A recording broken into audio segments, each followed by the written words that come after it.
However, it did allow you access into this old temple of some sort that you were able to explore. And through some of the little trials that you've dealt with, you've discovered that there are a lot of oozes here. I've also discovered it's a cult to oozes, and I'm very Yes. annoyed by this. Yes. Um You sound too pleased about this. yes. Um you are currently in a inner chamber, almost like an inner sanctum. Four formless statues at the corners of this room, kind of a wet sheen on what looks like to be a solid gray granite stone. And a fountain in the center. You've already found some treasure in the fountain, which is nice because uh, Yuck Yuck and Spiderbait, the two goblins that joined you, have been itching to find worth in helping you guys get to this point. They were able to guide you through the cavern known as the Silken Passes, an entire like crevice in the Underdark uh, that was hundreds of feet wide and hundreds of feet deep. That was just completely filled with white spider webs. Yes, and the only reason I agreed was because I didn't feel like trying to carry Ront across. I was confident I could carry everyone else. Ront, not so much. The big orc fella kind of Yep. makes it difficult. But also, that would have considerably slowed your pace, and you are being chased by the drow you escaped from. Yep. And then I burned the webbing. Yes, you burnt the webbing behind you.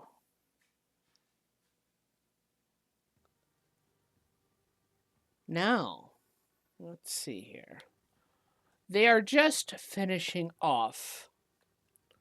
Ront and Spiderbait are just finishing off, kind of searching uh, this room, finding the treasure in the fountain itself. And Spiderbait goes, "Okay, I'm going to try and check behind one of these statues. Sometimes the treasure is hidden behind them. There might be more." Are you And sure you should be touching that? it's fine. It's just a statue, right? Not always. You've seen how those slimes come out of nowhere, right? But they were in cracks in the walls. They weren't in the who would put like these slimes as statues? Sun slowly raises their right hand. I would absolutely do that. Make a persuasion check if you want to prevent him from doing this. You know what? Sure. It's crooked. You have an absolutely valid point, but he will need convincing. I rolled a 10 total. 10 total? Unfortunately, not enough. His having Fair. found gold and treasure already has incited his greed. Okay. Did you divide all? Did you take 15% from the gold and stuff we found, by the way, so we can divide it between the rest of us? I did not take 15%, but I can give you the final numbers after 15%. Give me a moment. Yep, and I'll just divide that between the rest of my group. Okay. Because Sun is fair.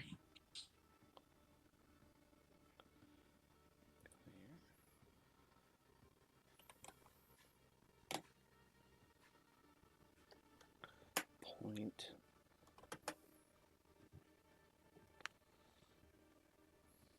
Oh.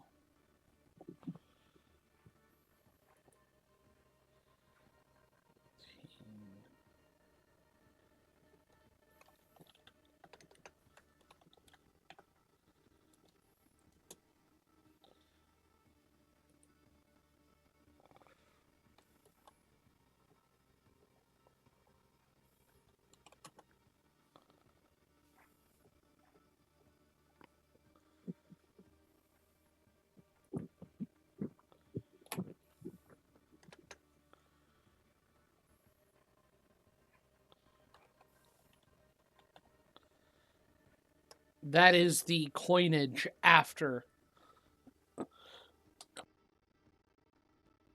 they're cut. Go ahead and also remove one of the gold bracelets because Spiderbait will be claiming one of them.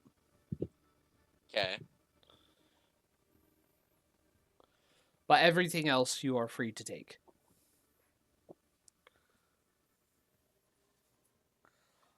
But as Spiderbait does begin to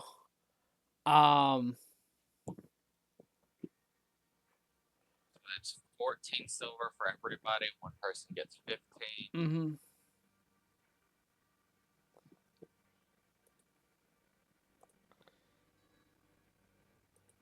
And 4 gold, one person getting 5. Mm-hmm. So as Spiderbait begins to touch one of the statues, you know, it's almost as if you called it. They come alive. I need you to roll initiative. I'm going to say you don't get disadvantage because you were ready for something like this to happen, but they So do. I just straight up called it. Yes, you do straight up called it. And this son shrugs as he sees this happening, drawing his sword. Yeah, I was always a bit of a prankster. This seems about right.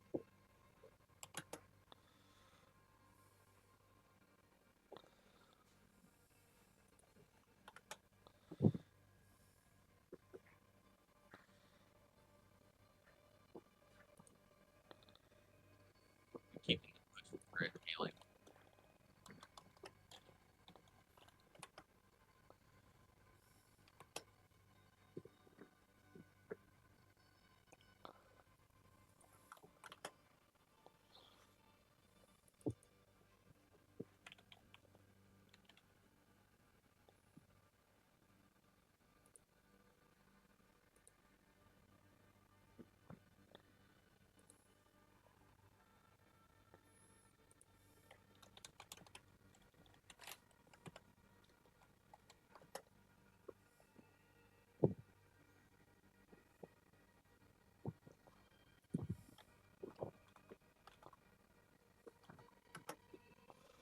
There we go.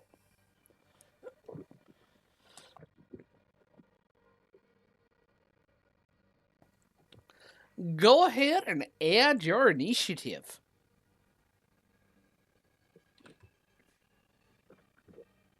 Plus 2, so 17.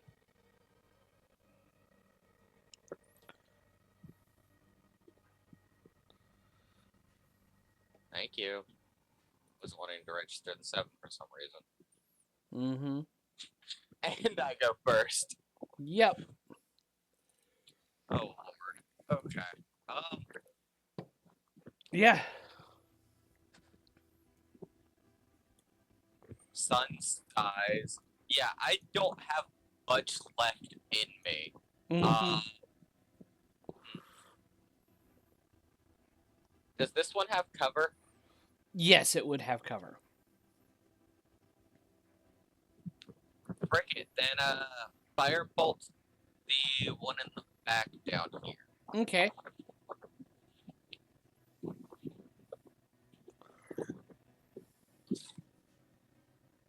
$16 total. 16 total will hit. I believe that's only 1d10 because it's a simple firebolt. Yeah. 3. Yeah, 1d10. Always gotta double check the numbers. Mm-hmm. 3 fire damage. Okay. And then I'm going to 5, 10. Hey, they pissed off more slimes. Okay. Yeah, I'll stay right here. I will add the 2 that can into the initiative roster. Everybody else is not in a good position to fight.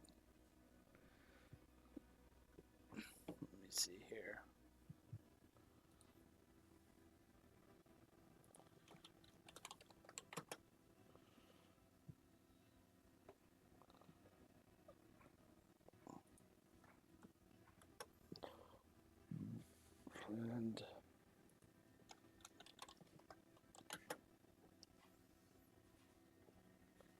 cool.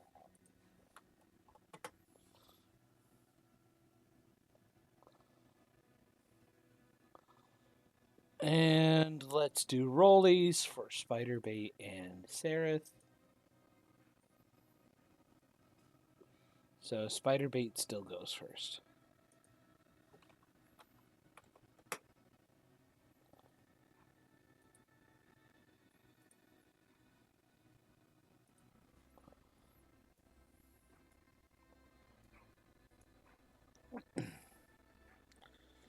So,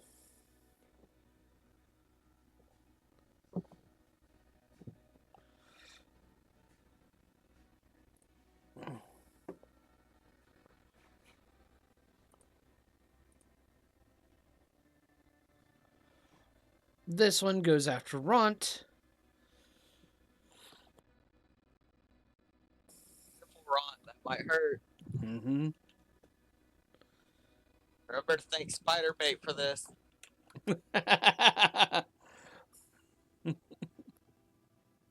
Yeah, Sun absolutely will incite chaos.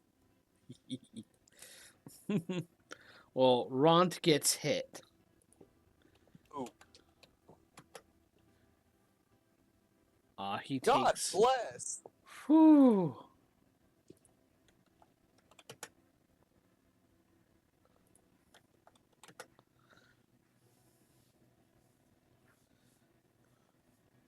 And that reduces his AC by 1. Nearly half his health in one hit. Yeah. Um. Is there any way we can just leave them in there? I mean, you could leave them if you wanted to.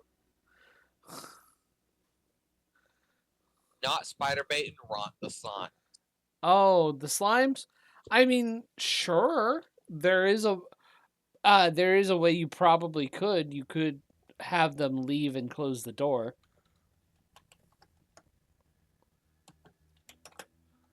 Ron, you two might want to just leave that room.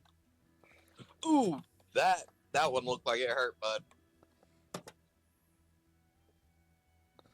Not as bad. But the um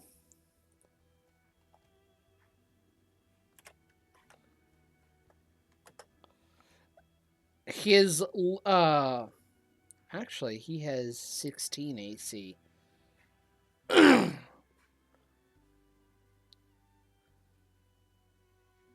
Yeah.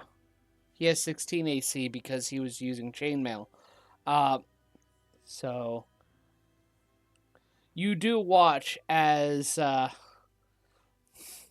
the slimes are slowly corroding Ron's armor.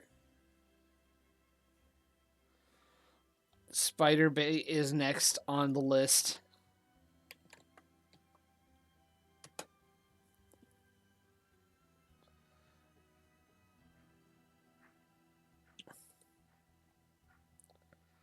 And the ooze just misses Spiderbait. 5, Jesus. 10. Of course, there's always a second one.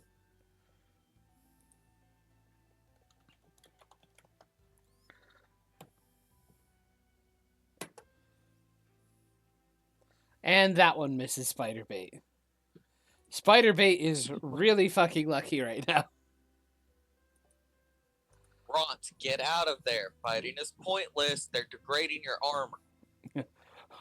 Ront is not happy with how things are going, and he's going to try to leave. Yeah. Hmm.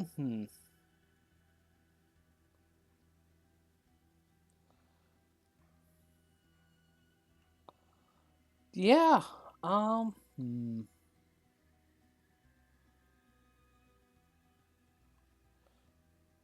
5.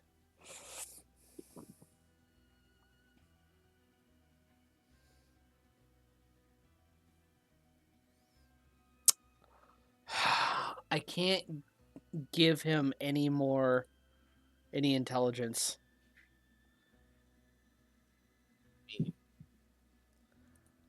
He's going to try and hit. What do you mean? At least on the way out, he can't do a just let it lie. You moron. He is a moron.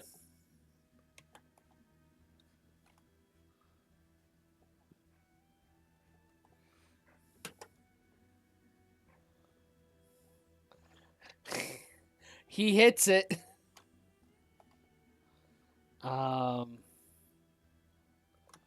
His sword is looking Worse for wear. yeah.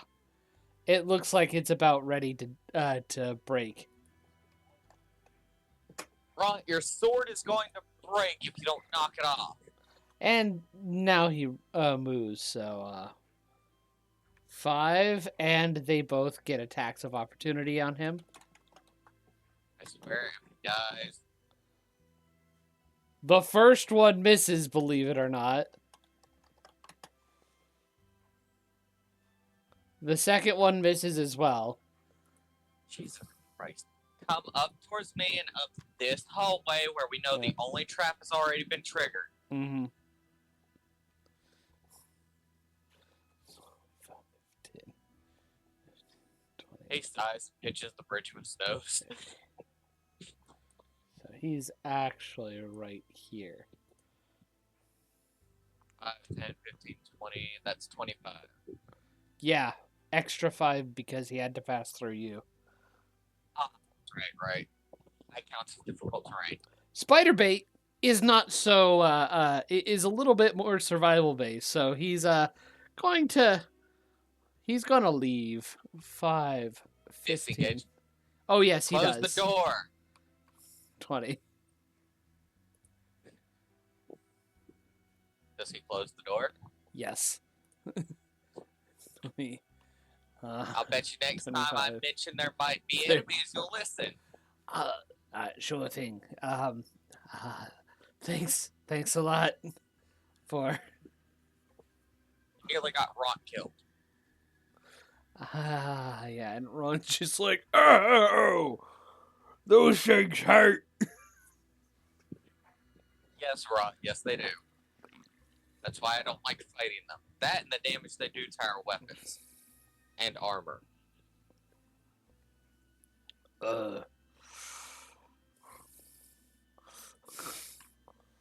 So how are we getting out of this place? We have one other option. To pull that away. And we just dive through.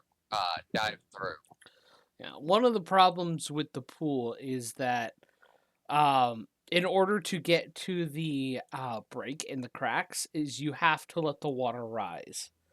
The water is rising steadily, but that also means your air supply is steadily lessening. I'm going to walk onto the air and up to the cracks and look through them. Mm-hmm. Can I see through them? Yeah, you can see through them. Let me see here. 1 second. Now, granted, looking through the cracks, there is water pouring into your face because these cracks are where the water is coming through. But that's the only option we got to get out of here. Yeah. Okay. Yeah, I was thinking there were like cracks in the ceiling. I didn't realize the water was pouring from them. Okay. Let's see here. I'm gonna walk up to them. I'm gonna look at the rest of the group. Go. Well, is everyone ready to get out of here? Yeah, sure. All right. This isn't gonna be fun for most of you. Stool, you hang on to Eldith. Eldith will protect you. Stool does that. Eldith, I trust you to protect Stool. And then I'll turn and bash against the cracks, trying to widen them. Okay. You can do so with a good amount, with a little bit of work. And eventually it breaks away to where people, like, medium creatures might have to squeeze a bit, but small creatures can get through just fine.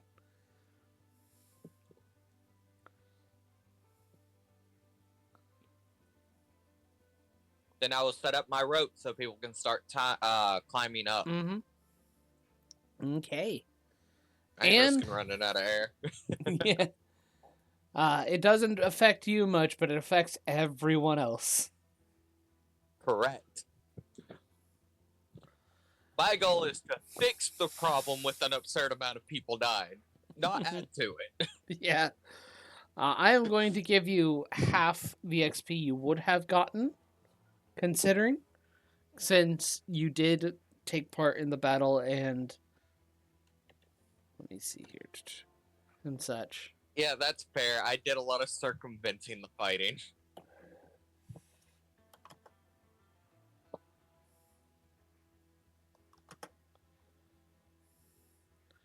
That's another 66 XP.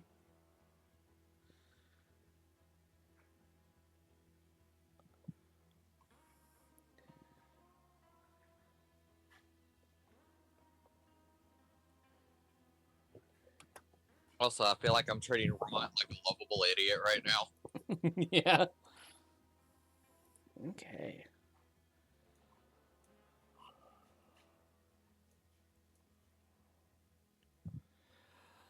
Thankfully, you're able to find a place to camp after all this is done. It's a stream side.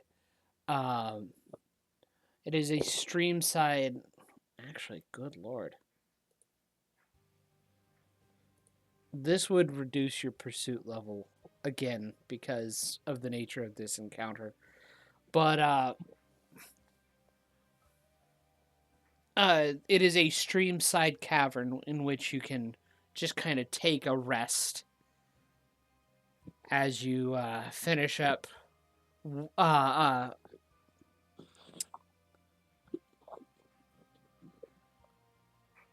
see.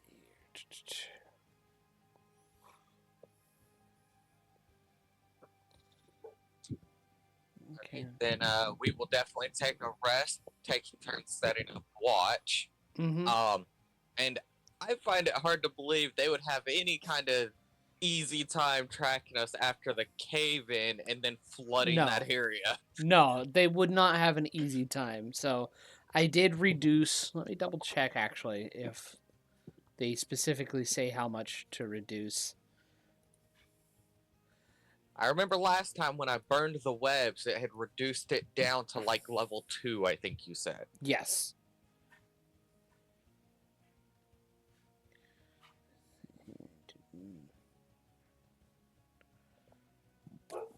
So the current it's currently reduced to level 1. Sounds about right. Yeah, they don't say whether or not to reduce the pursuit level, so I'm going to reduce it by 1 just because having to this would specifically have to have them redirect their own paths to find a new way to get where you would be, or at least whatever. But yeah. Shit, I'd be surprised if they didn't assume we all died in that avalanche. You can only hope. Indeed. Alright, so we're gonna get our long rest in. Try to. So, I want you to roll me a d6 while you get your long rest in. A 2. Okay. After your rest, Yuck Yuck is dead. His body is cut open, and his organs have been meticulously pulled out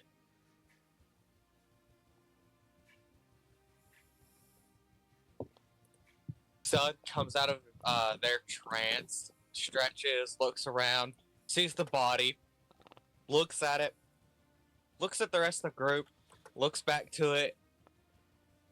What the fuck? I don't know. I just awoke to find. Sun pinches the bridge of their nose, holds up a finger, sits back against the wall. Don't bother me for like 2 minutes, and I'm gonna step out of my false body and look for Yuck Yuck Soul. Okay. Make a and Spider Bait unfortunately is inconsolable. He's just crying. His brother is dead. That's fair. But make a survival check. Survival. Yeah, survival or investigation. If you, total. yeah, and by the way, if you Investigation. Yeah. 22 total then. Okay, cool. You do actually find Yuck Yuck Soul. Not too far away from where his body was, but Yuck Yuck, what happened? I was sleeping and then I died. Who did it? I don't know. By the time I knew to actually check things out, I thought I was getting a really good sleep. And then I was hearing people crying or yelling or something around me. So when I went to check, I was dead. Again, pinches the bridge of his nose. Dying is generally very, very painful. How did you skip the pain part? I mean, whoever got me probably knew how to. I wasn't doing too hot after that temple incident. And whoever got me probably knew how to quietly kill somebody. Maybe somebody who take out somebody in a way that they wouldn't know that, like, it's painless. I've heard of. I got it. Yeah. Alright, I'm gonna try to deal with that, but first, come here. I grab my sword and I tap the hilt of it to their forehead, and it basically gives them a stamp that transports their soul into a butterfly to send them to the whatever afterlife he goes to. But yes. I think I go back, I inhabit my body, stand up, crack my neck, and go, alright, everyone show me your hands. Everybody does. Everyone. Everybody does. Because I start scrutinizing people.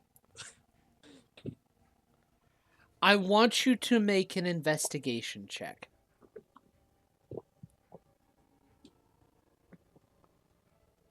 18 total? 18 total? Yep. This one's tough. Most people, all the people are mostly dry. Any dampness that they show on their hands might just be because it's a wet cave and there's a stream. Let me see here.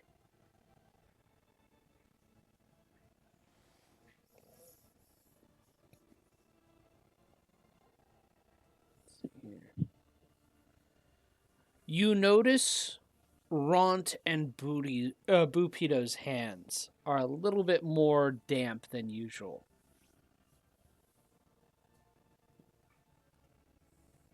I scrutinize them harder. Look up at Ront and Bupito. I was thirsty. I look back to Ront.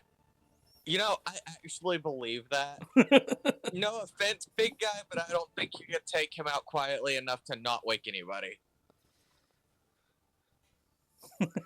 I then turn to Bupito very slowly What can I and say? just makes a gesture for an explanation. What can I say? I I felt a little dirty, so I wanted to bathe myself a little extra. It's rare you get water. You find water sources down here. Didn't want any of the those oozes remaining on my body. Huh.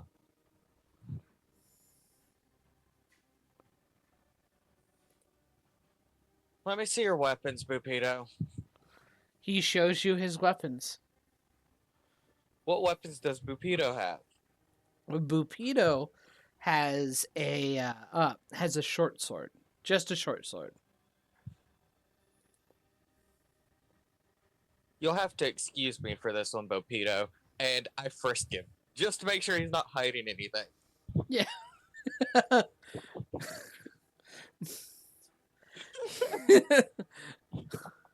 Make an investigation check. 9.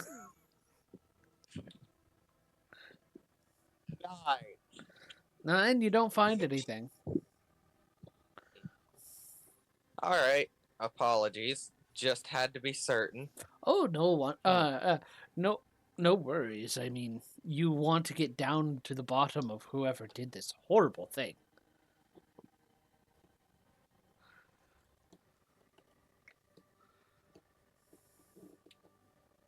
Who among the group uses daggers? Um, well, I mean, I would if I had one. Um, I know you gave Eldith that +1 dagger, and Eldith was like, well, no, No, I didn't give anyone the +1 dagger. you haven't given anyone. Then he wouldn't have said that. Yeah, that's still in my pack. Okay, never mind on that one. Let's see here.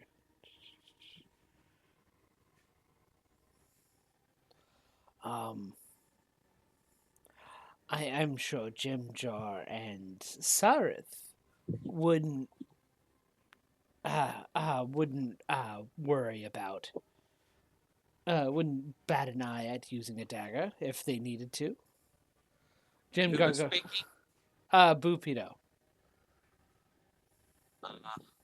Sarith kind of nods and goes, "Yes, but we only have what was given, what was allowed for us to take before we left.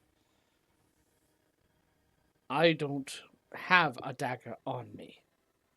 Jim Jar goes, "Listen, I'm sneaky, but I care more about our survival rather uh, than uh, than doing anything like this. Honestly, with the way this was done, gotta be a real sick person in the head." See, I'm inclined to agree with that.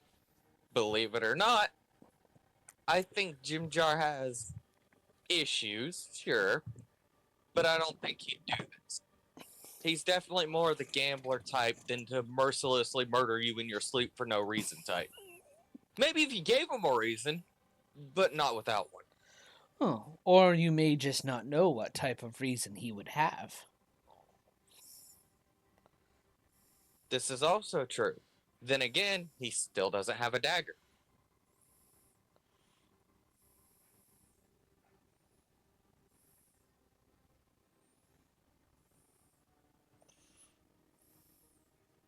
Looking over the group again, eyes will slowly fall onto Shushar.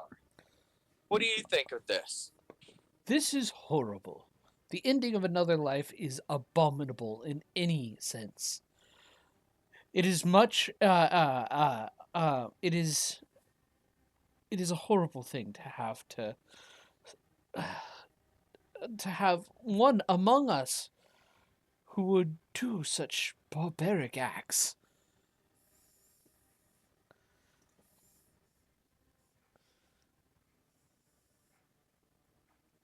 Huh. And who do you think could possibly be one to do this among the group? Hmm. Honestly, from what I know of everyone here, the only outlier I can tell is it's Sarith or Bupido.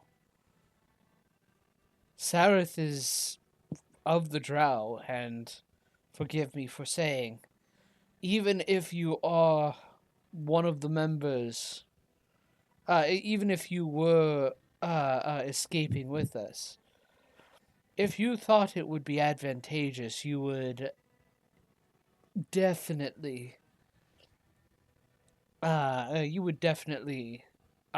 use any advantage you could take. See, the keywords there are if it would be advantageous. What advantage do you think there would be in killing one of the two people who have been helping guide us? Honestly, I cannot fathom it ever being advantageous to kill at all. I am out of my depth Fair on this point. on this particular situation. He nods as he listens, and he turns to Stool. Stool, you wouldn't have happened to have seen or noticed anything, would you? I was resting and it was I was worn from the scary temple. I do know that there was a small individual next to uh, Yuck Yuck at the time. I can't give details. I don't know what their shape was. Well, thank you for the insight. Eldith, currently our only leads are among these three. I've more or less eliminated Jim Jar because I truly don't think he's the type to do this. Sareth, I haven't really heard much out of Sareth to begin with, but he has done nothing but assist to the best of his capabilities. So I don't see why he would do this. The same goes for Upido, though. I don't understand why one who's trying to help us would suddenly kill someone. Especially as we still have the drow chasing us. There's also a third.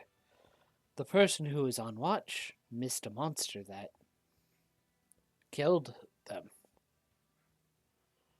See, I would be inclined to believe that if it wasn't for the fact that they were killed painlessly and quickly. And honestly, if you take a look at the injuries here, excuse me, yuck yuck. And I'll Or kind of yeah, sidestep yuck, sidestep to like gesture to the injuries, uh huh. and point out. You see how clean the cuts are? Does that strike beast? Plus, we never heard anything. Nothing attacked us, nothing woke us, and nothing is eaten.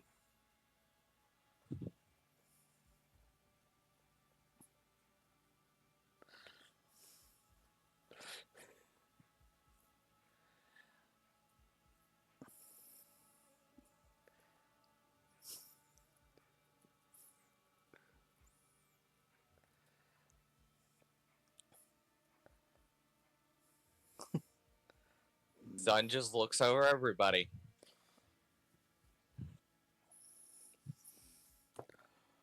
I'd like to make a perception check to see if anyone like flinches or makes any kind of gives any kind of giveaway that they might be on the verge of getting caught. Make an insight check. Okay, insight. That's the same modifier. Yeah. 16.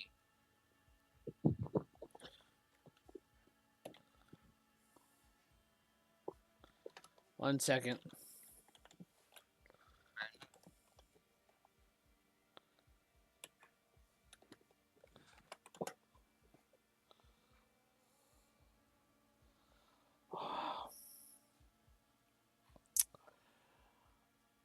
With a 16,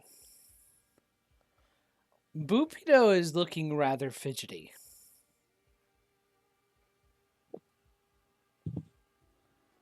Most everybody else is most everyone else seems just confused, a little frightened, or angry. Bupido, along with the confusion, is that kind of fidgety, like there is a worry there that doesn't match everybody else's.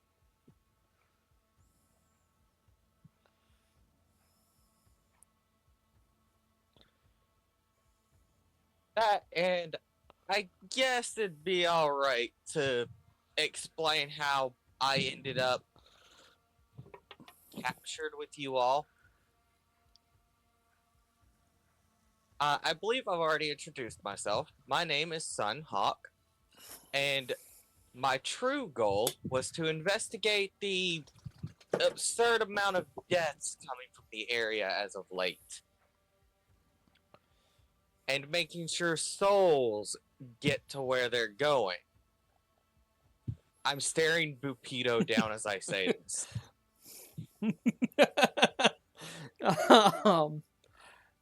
So you're Which able is to why talk to the dead? specifically to their souls before I send them to their afterlife. I've already sent your brother to your where he belongs. You'll be happy to know that he was not sent to Avernus.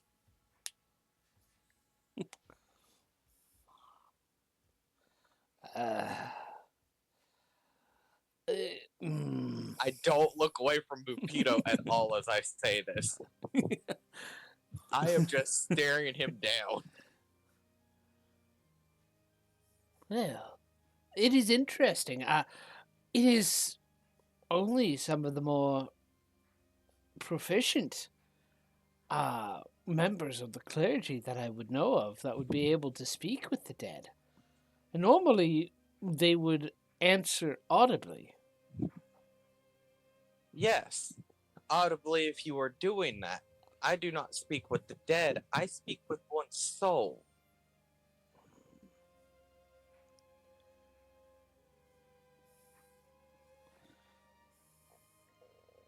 Notice how each time we've had a death, I would sit down and suddenly just go inert.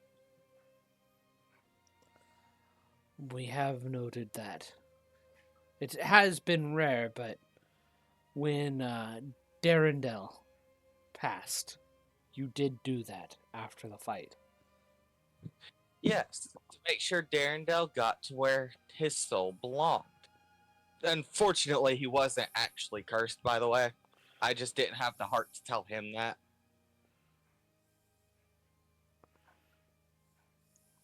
The soul doesn't lie. I wonder what your souls say about you. Are you suggesting that you'd kill us to find the truth? Oh, absolutely not. One, that would be a lot more effort than it's worth. Two, it'd be counterintuitive to trying to make sure as many of us survive as possible.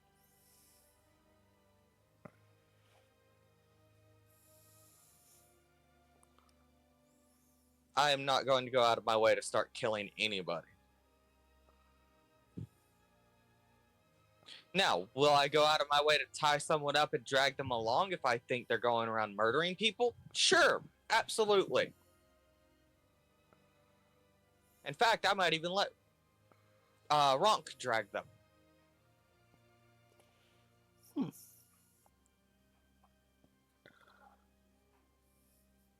I find it suspicious he knows such interesting information and yet still doesn't have the answer. Truly, if you could speak to the soul, they would be able to tell you who did it. That's how I know it was silent and painless. He already wasn't doing well. So when he was painlessly killed, he just thought he was having a great sleep until his brother's wailing woke him up.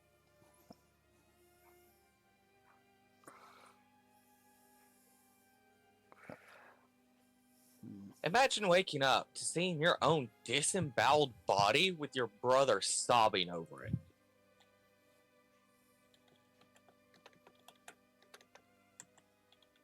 One hell of a time to come to terms with your own death, huh? Not exactly great for full details.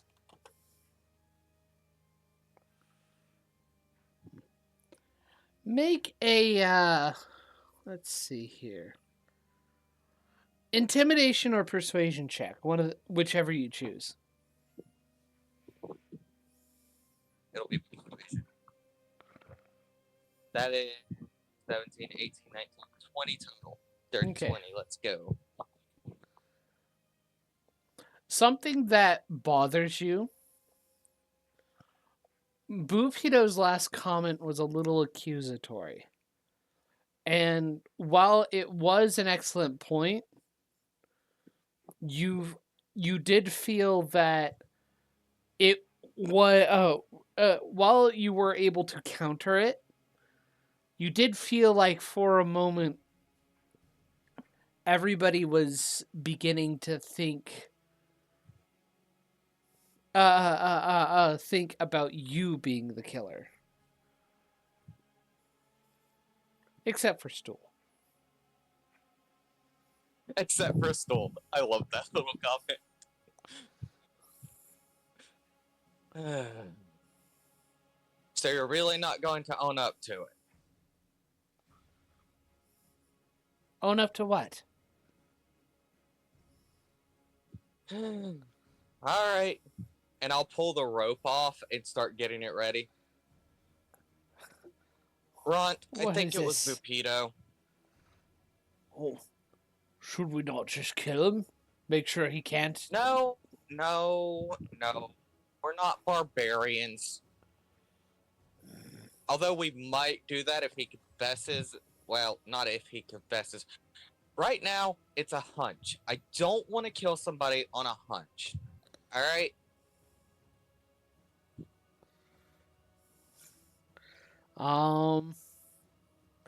Bupido. Let me see here. Let me see here.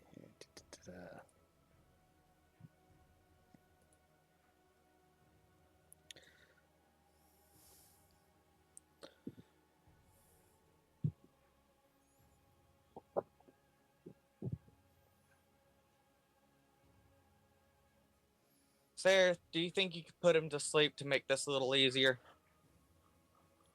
Bupido is going to try and run away. Yeah, that sounds about right. Sarah is going to try and get a shot off. I'm also going to try and cast my restraining spell. Okay.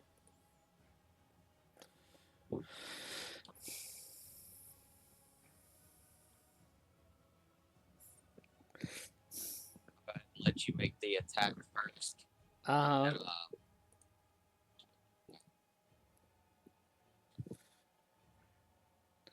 see here.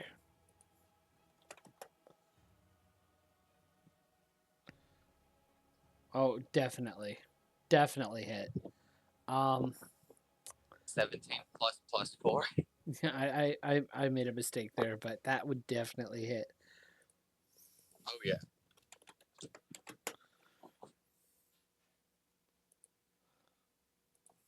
Let's see if he makes the saving throw to remain conscious or not. He does need to make that saving throw.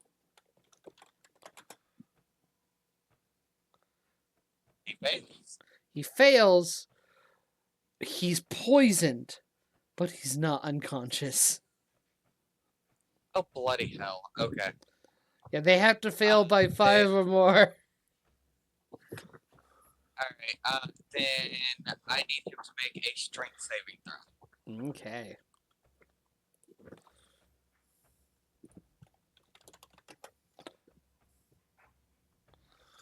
He fails.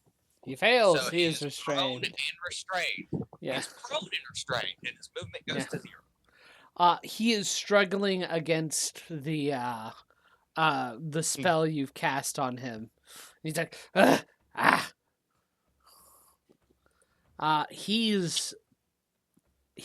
Quickly changes from the normally kind facade, calming, like friendly individual that you had started to, you believed him originally to be. Goes, I, the avatar of Din Karazhan, will kill you all. You will be a glorious sacrifice to all my, to the remerging of my power. Yeah, that's fantastic, buddy. You keep on. I'm tying his hands and feet together. Think hog tie style. And then I hand the rest of the rope to Ront to drag him. Don't worry. It's all part of the plan. Look down at him. Look back at Ront. Look back down. And I kick him into right at the edge of the water, so he's dragged right along the water's bank.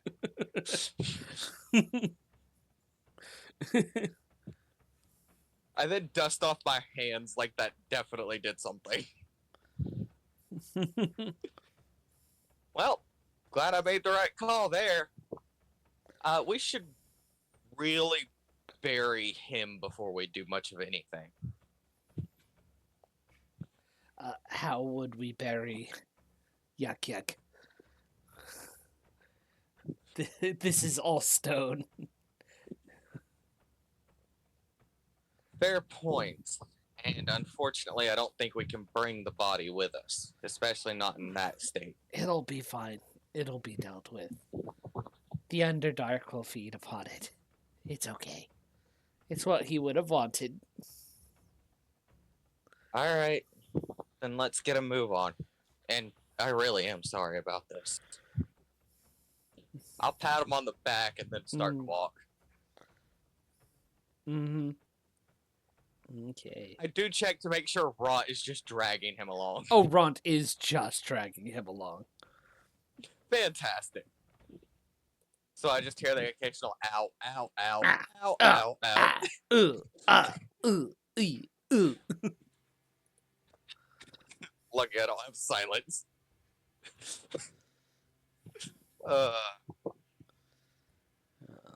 Now that we know he did do it, should we just kill him? Oh, I wouldn't want to actually leave him alive. That's fair, especially if he gets free. He'd just try to kill someone else. Yeah, we can't risk it. And I I mean, look to the rest of the group. Like, I don't know what your character's normally used to.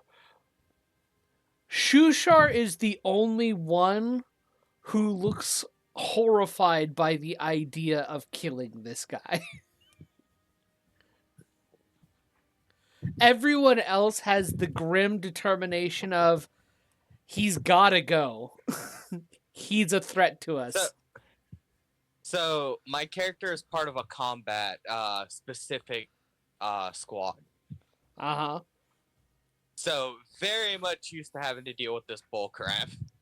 Uh-huh. Bupito, you do understand our worries if we leave him be, correct? Oh, you're probably talking to Shushar. Or Shushar, I'm sorry. Bupito's the one about to die. Shushar, you do understand our worries in this, correct?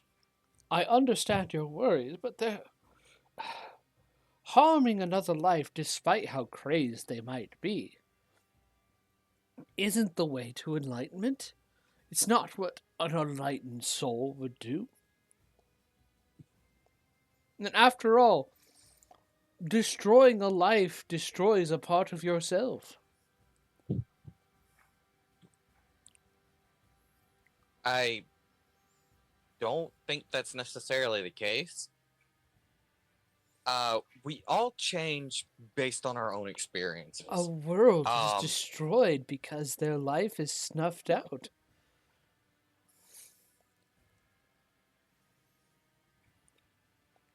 And your life becomes lesser because of the loss.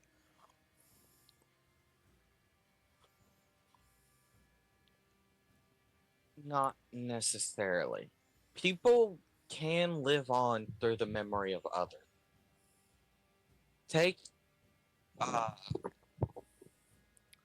It is only a shade, though. it might be a shame, but to those who lost someone they truly cared about, that's better than losing them for eternity at the hands of someone like that. This is not retribution. This is not payback. This isn't judge, jury, executioner. This is to maintain our survival. We don't have the luxury to leave him be at this point. I will not oppose you, but I cannot say I support the decision. That is all I ask, and I appreciate that. Now, you might want to go a little ways ahead for this. El- Eldest, I can smash his head. Eldest, and Sarah, you two go with him just in case. All right. Front, I wait until they're like out of sight for this. Front, smash his head. Ron smashes his head. Untie him, pick my rope back up, and kick the body into the water. Yeah, he's Bupito was a serial killer. I see that. That was a fun little twist. I liked Yeah. that. But yes. All right, let's catch up with the others. Ugh. And thank you for trusting me back there. I know he was rather compelling. No problem. Just I think you're the one who has been working the hardest to make sure all of us get through this alive. Well, my job is to maintain the balance. Can't exactly do that if people keep dying. Speaking of, I should probably send his soul where it needs to go before that also becomes a problem. I'm gonna sit down and step out of the false body. Shushar, not wrong one. Bupito. Yeah. This changes nothing. I will simply inhabit another body to begin my glorious comeback. As he says this, I just bonk bonk him him on on the the head. top of the head. Yeah. That leaves the seal, and if he goes to the pits of Avernus for what he's done, instead of going in a butterfly to go where he goes, the pits of hell just open and swallow him. Yeah. Unfortunately, Avernus is not the place he goes to. Oh? Because you send them to their own afterlife, right? He is going to the afterlife of the god that he serves. I send them where the universe judges they are meant to be. If that's to whatever god they serve, he Mhm. absolutely would go there. Yeah. If it's to the pits of hell, they'd go to the pits of hell. Something you would then know about at least this universe. The hell only claims souls that they have bought, they have won, or they have convinced to join their side. In the multiverse, in the Forgotten Realms, if your soul is not tied to some kind of higher power, be it of the higher or lower planes, your soul goes to the fashioning of a great wall that blocks the advance of the demons of the abyss from getting into the material plane. Freaky. Yeah. So, probably the devouring is much worse than going to hell. Then I grin as he is taken away. But yes. And then I step back into my body, stand up, brush myself off, look at the other two. Sucks to be him. That looked horrifying wherever he went. And I start walking. What exactly did I see when I did that? Actually, you saw probably him go into his afterlife. It would have been like the normal butterfly leaving. Aw. I don't get a special effect like when they're sent to hell. No. Boo. But I would say that the butterfly is always different depending on where they're going. And whatever afterlife he's gone to, the god he tied himself to was a god of murder. The butterfly almost constantly is dripping with blood. Yeah, sucks to be him. Yeah, we're gonna catch up with the others. Okay. 2 down. Yeah, 2 from the group. 1 because of a freaking Grick, and the other because he happened to be a psychopathic murderer. Yeah. 2 from the original group. 1 of the new members of the group. All because of murder. Yeah.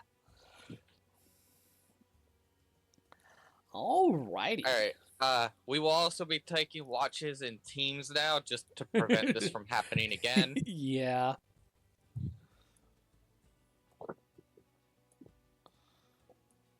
Hey, there's just enough people to make that work. Okay, cool.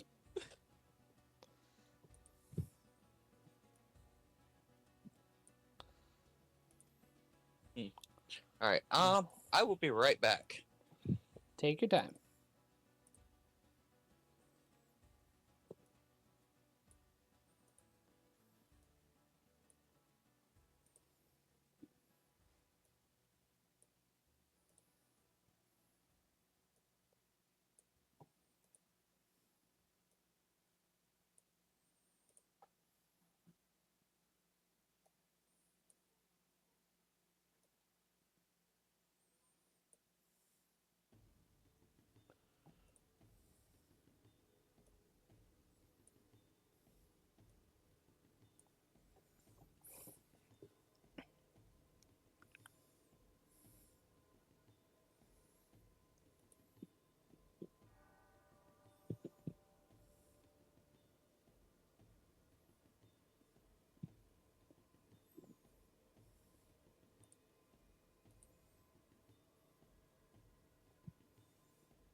I'm back.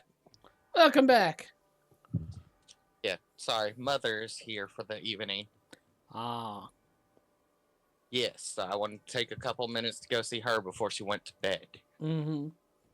She's got an appointment nearby tomorrow, so it's just easier for her to stay the night here Yeah. than to wake up at dark 30 and drive an hour and a half. Uh-huh. All right, I'm ready to get back to it when you are. Alrighty, I am ready. During your travels, let me see here. Let me double check Yes. what time of day. Yes. During your travels, you eventually come, and this is a full day's travel without anything happening. You come across about the time you need to get to rest a cavern filled entirely of bones. It's almost entirely filled to where the bones fully cover the cavern floor. And they are of all humanoid types.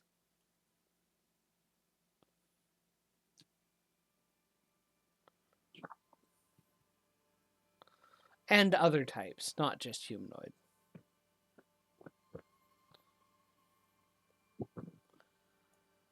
Do you make rest here?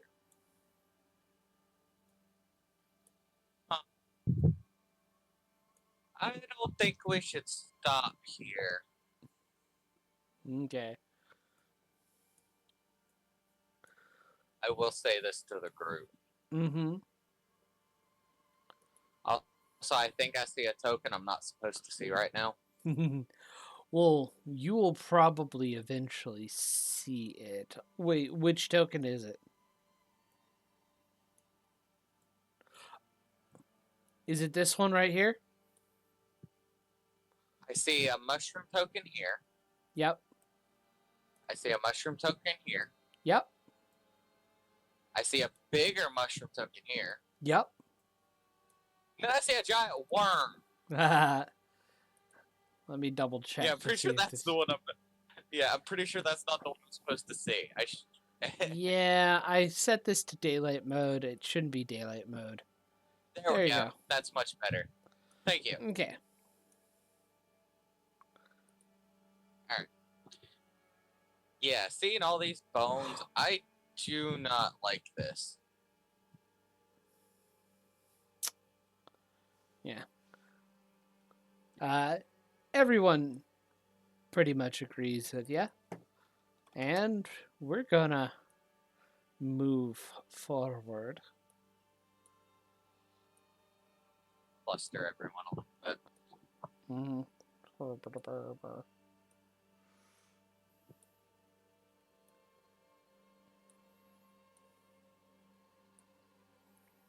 So, go ahead and make your pathway through.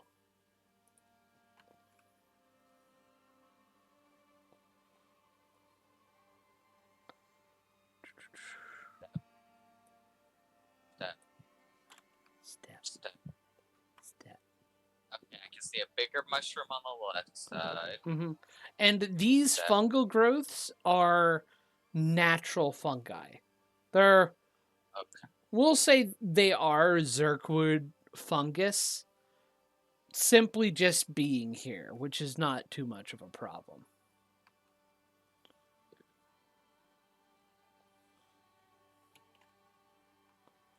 I see another mushroom coming into view slowly. It's a lot of bodies. Yes. This is a truly massive amount of bodies, a collection of death.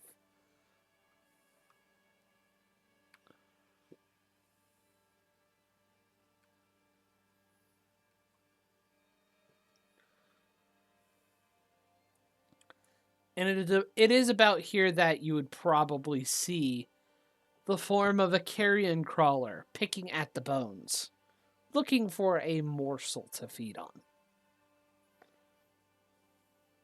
Actually, don't see it yet, believe it or not. Oh, really? Yeah, my range of vision stops right here. Ah. Um, momentarily step out of the false body. Do I see souls around at all? No. No. No. These are of the long dead. Lord have mercy, that's even freakier. Okay, stepping back into the body, In fact, shuddering a little bit. there is a slight sickening feeling you get from this place. Almost like there's a small suffusion of the shadow energies of necrosis here. Not the type that eats away at flesh, but the type that reanimates corpses. It's not at a level where skeletons would naturally rise up, but you get that feeling that there's a chance that passing through here or passing through again, um, some of these corpses would be rising up to fight. Mentally noted. Don't come back this way. Okay, we're gonna start moving again. Mm-hmm. I am going to explain this to the group as I start moving again. Yeah. Okay, now I can just make out the carrion crawler here. Mm-hmm. So yeah, you do see the I carrion hold crawl. up a hand because I see it. Mm-hmm.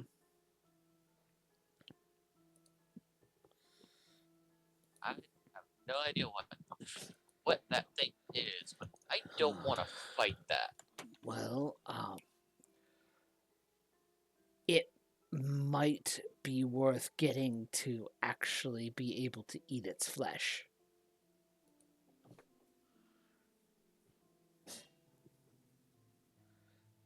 It's a somewhat common creature of the Underdark here. Um, Sometimes they can be made into mounts.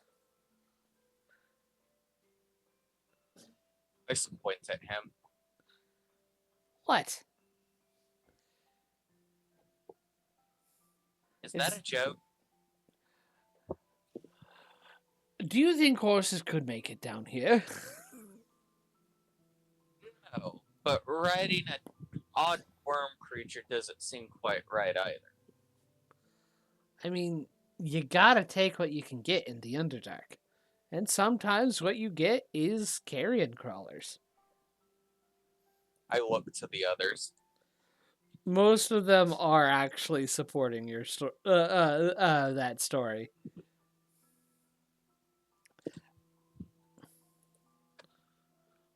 Just to give you a better image of what you're saying. Do you really think we can take it on? All of us together? Probably, yeah. This makes me want to say no even more. I mean, we've got a lot of rations from those mushrooms. But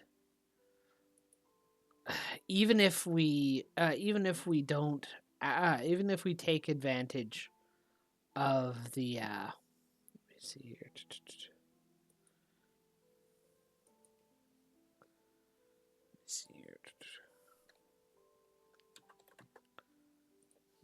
Even if we take if we don't actually get any rations, even if we skip that, the mushrooms aren't going to last us long, and it would be nice to have some meat.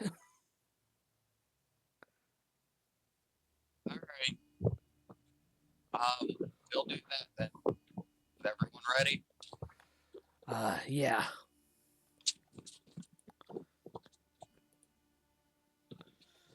Let's try to sneak up then.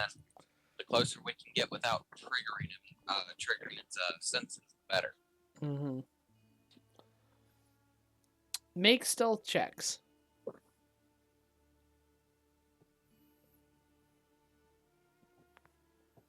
No. 6. Ooh. I say this and then just probably face plant on some bones. Yeah. We'll see if the rest of the group can carry me. Mm-hmm.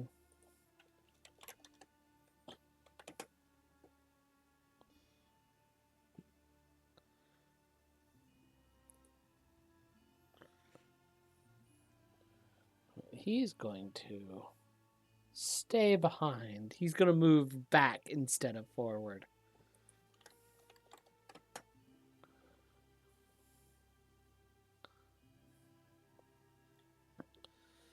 Let's see here.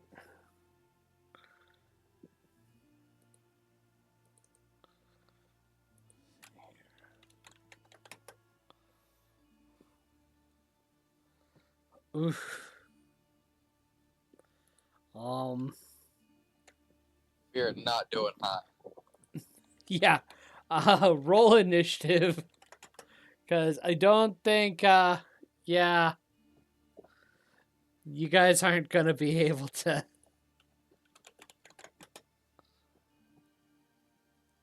Yeah, you guys aren't going to be able to.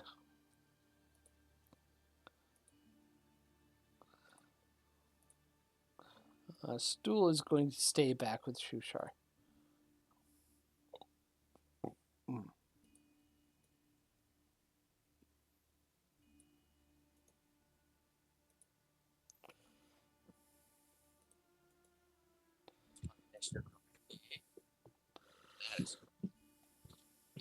We're all right. 30-20. Nice.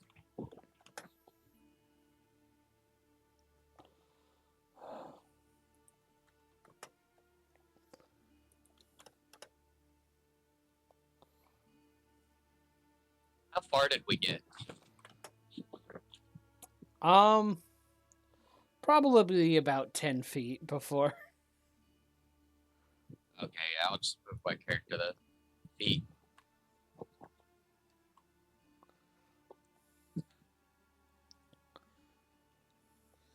Here.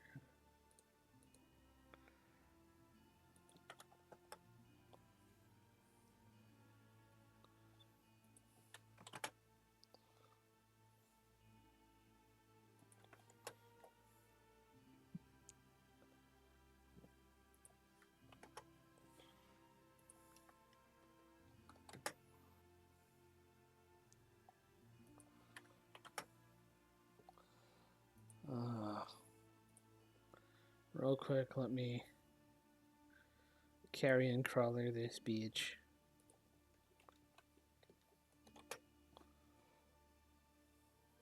Okay.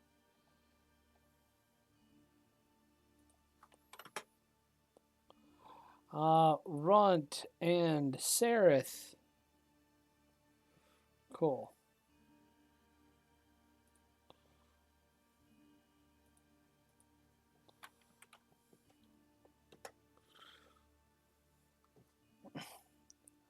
Alrighty.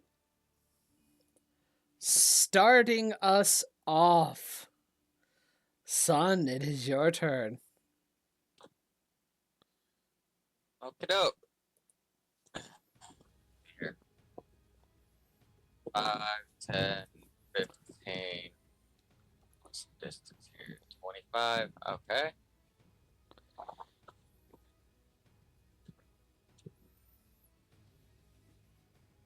Do I want to see if it can be restrained and prone?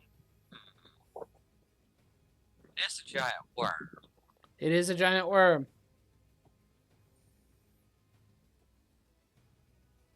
But it has legs. It does have legs. So it's more like it's less of a worm, more of a centipede. I should be able to knock it prone. I'm going to spend 2 points to try and restrain it. I need a strength. It needs to make a strength save. It fails. It is prone and restrained. Okay. And its movement speed is not 0. Yeah. How far have I moved? 15 feet? Yeah. 15, 20, 25, 30. And I will end my turn. It Okay. can make that saving throw again at the end of its turn. Okay. It is going to try and lash out at you with its tentacles. I didn't realize it had range options. Yeah. Its tentacles, which kind of reach out from its face, try and lash at you. I need you to make a Constitution saving throw. Oh no, not my best save. 16. 16 saves. Nice. That's really all it can do, but it's going to make a strength save. It's going to fail. Failed again. Quickly, everyone, get in here and beat it up. 5, 10, 15, 20, 25, 30. 5, 15, 20.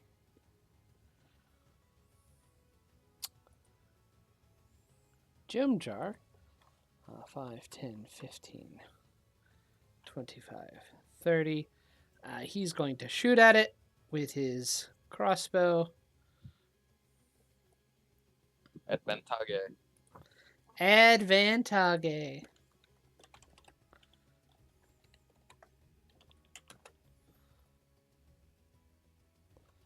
That is going to definitely hit. Yeah. Let's see here.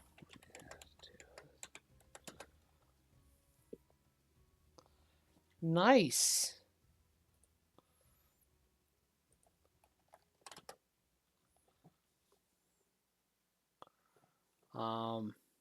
That is going to be his turn. 5, 15, 20, 25, 30. He is also going to make a crossbow attack. He is just going to hit.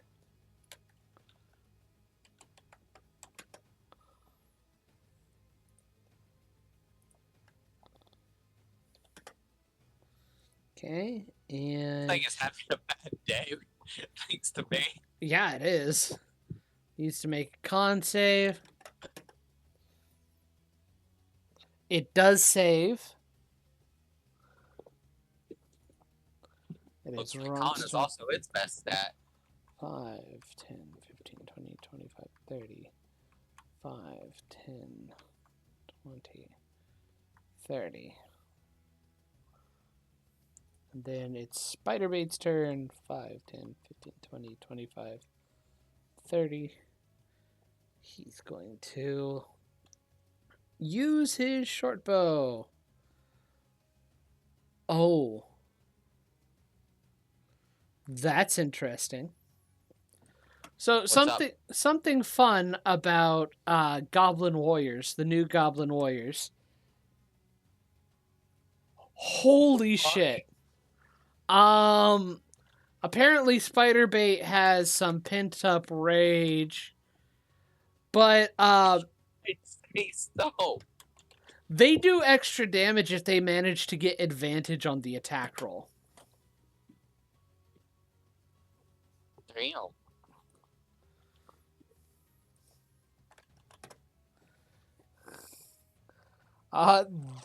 That's their turn. It is your turn now. One step forward, and with my repaired sword, I'm going to swing at it. Okay. 16 plus 7. Okay. That hits.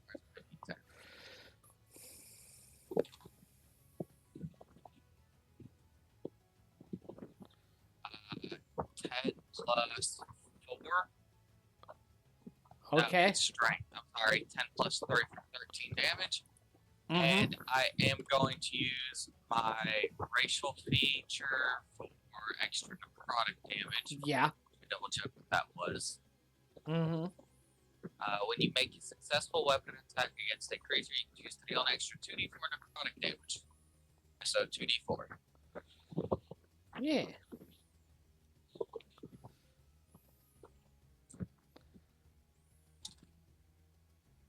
Six necrotic damage.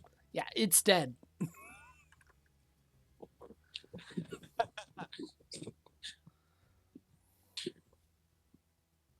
Well, that was significantly easier than I was expecting it to be. See?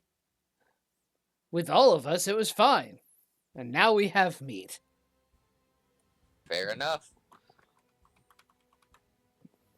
Did it die only because of my necrotic damage, or was it dead before then? It died only because of your necrotic damage. Excellent. Jeez. So it says I can just do that whenever I make a successful melee weapon attack. Or a successful weapon attack. Mm-hmm. You can use this trait a number of times equal to your proficiency modifier for a long rest. Okay, that's what I was looking for. So it has one more use today. That's what I thought it was. I was like, wait, why am I not seeing that? It's because it's at the end. I'm just dumb. Alright, so we're going to take the time to carve this thing up. Mm-hmm. Not too long ago, long after you're able to find a good place to take a rest. It's like an old rest running into another one of those things while we're trying to rest. Okay. Alrighty. Well. Let's see here.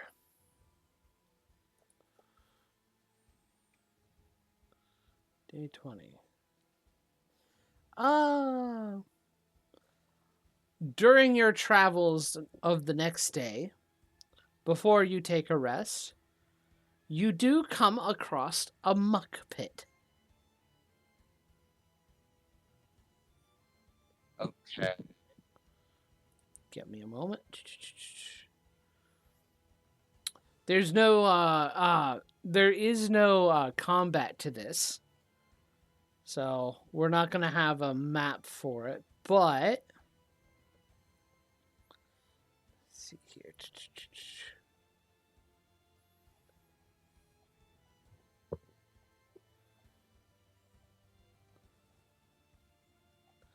I need to do. There we go. Yeah, that's about it. Nothing really special other than that it's a muck pit. What exactly is a muck pit? Imagine like a pit full of tar. Or something like that. It is just like a pit of like deep, sticky, not fully solid material that just completely slows your travel for the time being. How does it slow the travel? It's just that it's difficult terrain. Now, you yourself aren't affected, but everybody else is. I offer to help Eldith. Uh-huh. That is it. Stool just automatically rides on my shoulder. That was a given. Yeah. That is... Okay. That one's weird. Yeah, it is a little bit weird. All right. I do love the randomness of it, though. Day 22. This one also isn't necessarily a combat encounter, but you come across a cliff with a ladder. It is about 50 feet tall, and at the top you can see the makings of what looks to be a fire.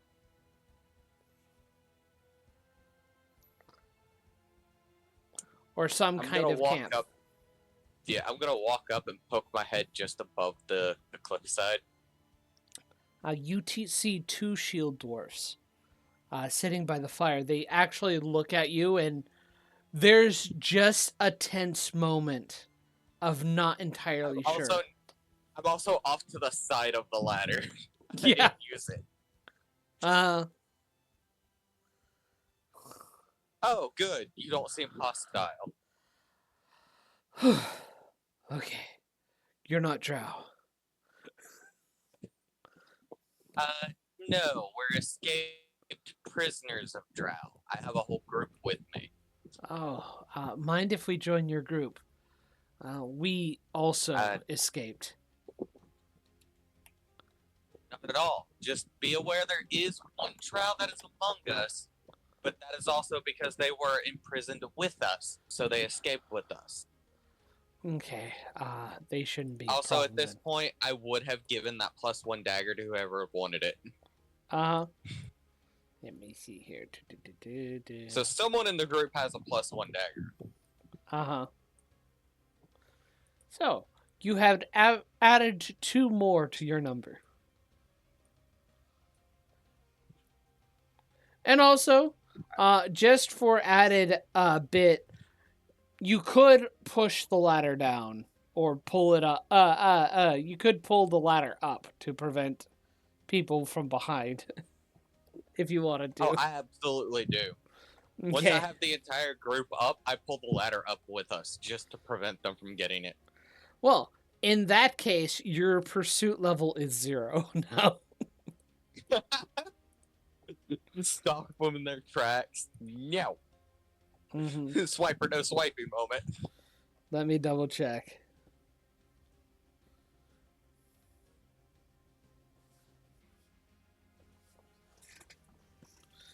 Since we're adding you two to the group, one of you is not a psychopathic murderer, right? No. Well, I mean, it can happen, but no, we're not. We're not murderers. We're just trying to get to Gracklestug. Excellent. We've already dealt with that once on this stinking trip. Don't want it to happen again.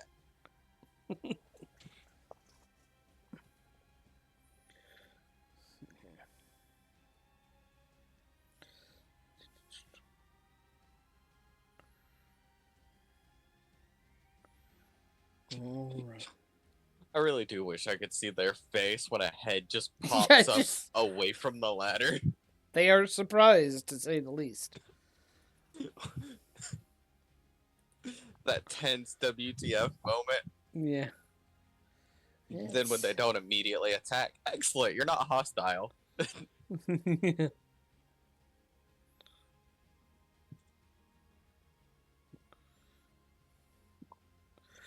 But yes. What's next? What is next indeed? And now it has 2 more people, and we're just trying to get to this town. We're almost there. We are on day 23, in which you're expecting to get there within the next 7 days by this point. You've got less than a week to go. Really? Just under a 10 day. That's what I like to hear. Just under a 10 day. Okay. You are traveling. Let's see here.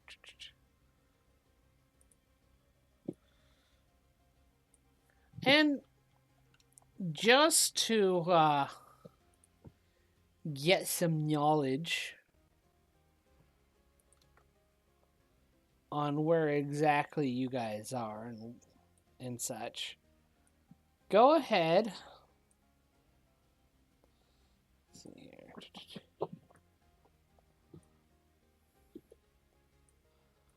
And give me a marching order. You are in an open cavern when this encounter starts. So keep that in mind. Let me see here. And boom. And honestly, I'm going to go ahead. Just tell me what you want, people. Uh,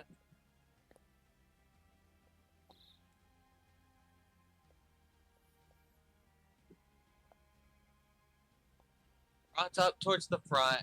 Eldith by Seraph and Jim Jar, Mm-hmm. because those, as well as like Spider Bait, because all three of them have ranged options. I want them to kind of not be in the front lines. Yeah. And the two dwarves, who they only have shields, right? They are shield dwarves. They are not dwarves with shields. It is the type of dwarves they have. They kind of have rudimentary stone clubs. That's the best they've got right now. We'll also leave them like kind of in front of the ranged. But yeah, kind of like how we are now with Eldith, a little further back to help protect them. Okay. There we go. Alrighty. I need you As long as we don't get guys. fireball, it should be fun. I need you guys to roll initiative with disadvantage because you do not see this coming.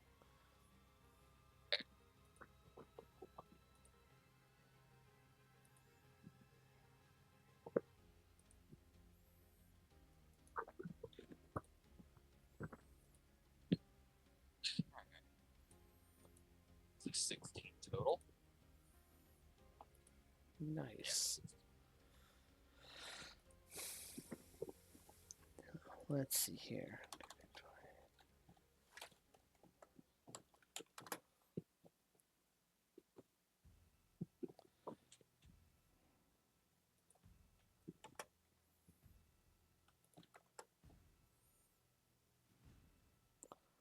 Okay.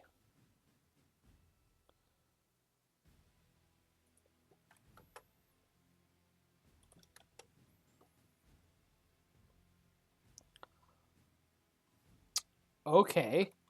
Gem Jar is on point. Yeah, he is.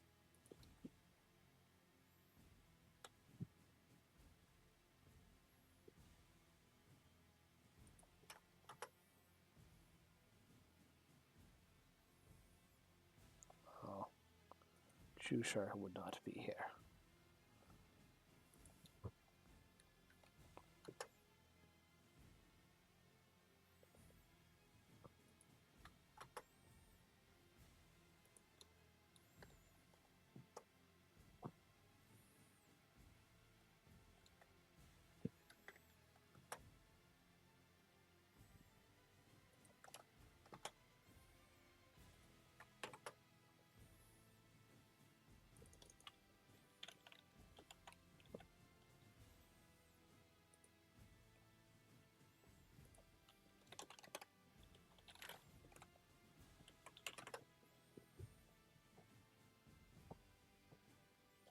Really? Oh my god.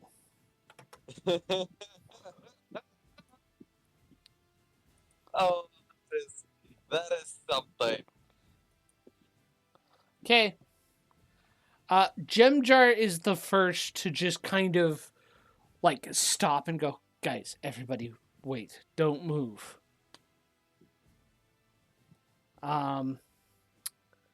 I'm going to give him a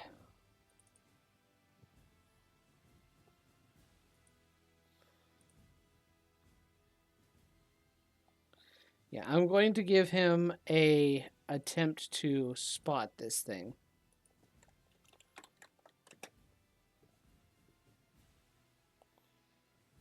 He doesn't spot, but he is.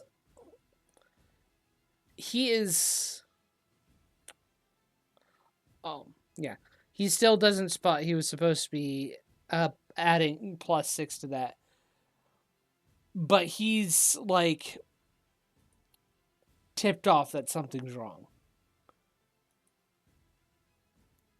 And I make a perception check for You also feel like there's something wrong. Just like there's an odd shift in the stone that shouldn't be there.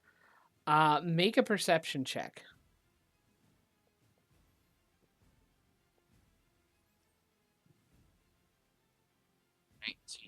was my perception plus 3, so 22. Unfortunately, you're not able to tell what's With a 22. with a 22.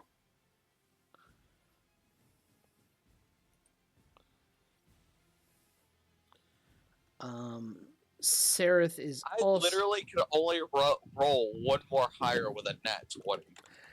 Yeah, I know. Jesus.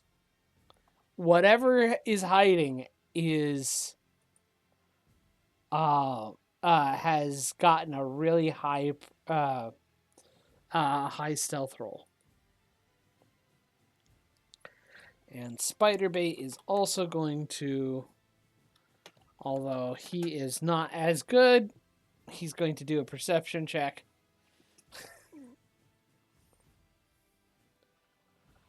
Finally, this thing's turn.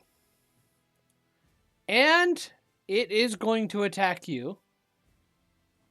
That's not what I was going for. Let me see here.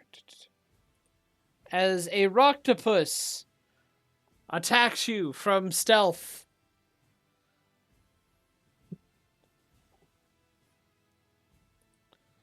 Okay.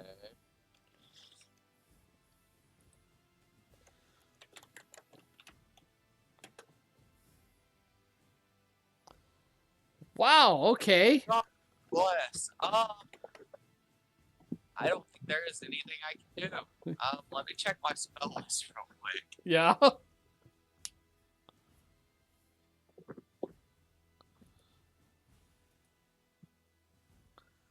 It didn't move towards me at all. Did it? No, it didn't. It was the moment it was moving, it was attacking you, not actually getting closer. So you didn't know whether or not this had moved closer to you or was there the entire time. It looked like just another rock formation. Yeah, I do this.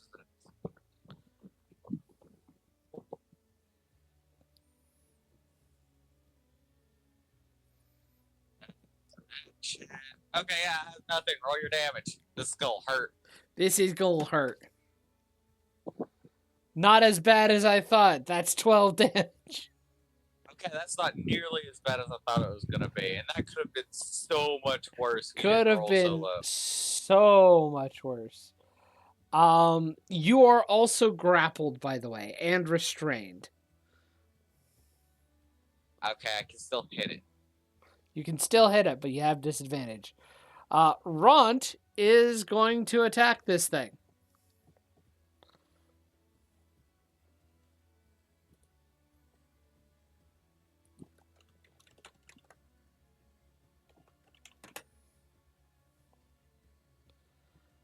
He's going to hit.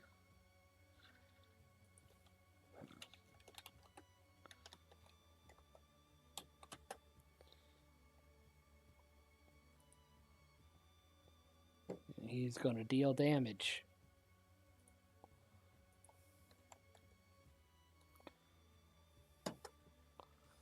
That's his turn.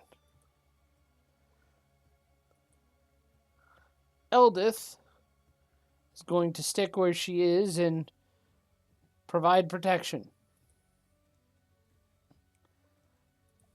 This one, 5, 10, 15. Gonna make an attack.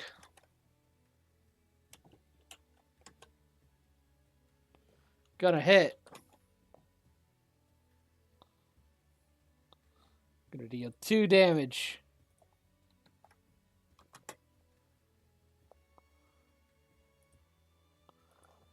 This one's also going to attack.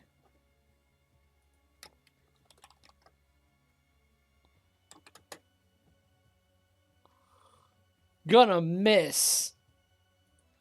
It's Gemjar's turn.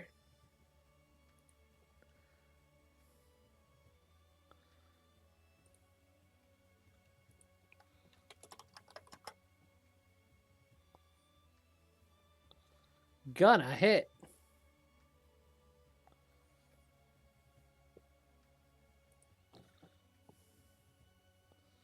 So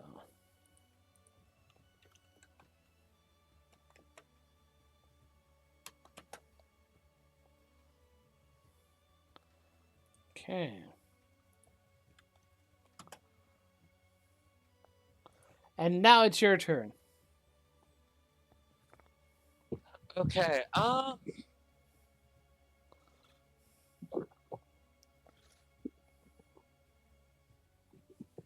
see here.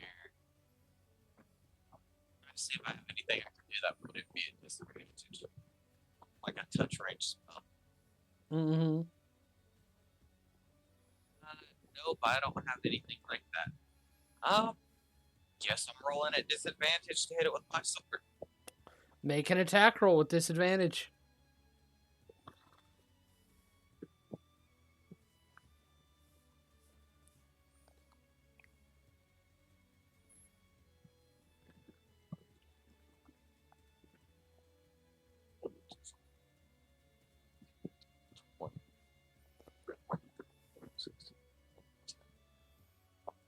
Well, 12 to hit.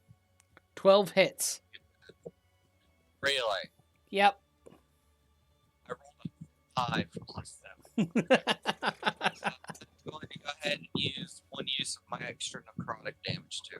Okay. 9, 10, 11, 12, 12 slashing damage. Mm-hmm. And where are my d4s? 4 necrotic. Okay. Let me go. It is still grappling onto you. Sareth is going to shoot at it.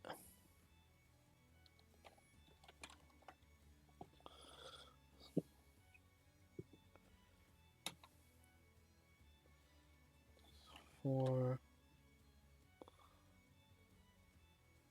He hits.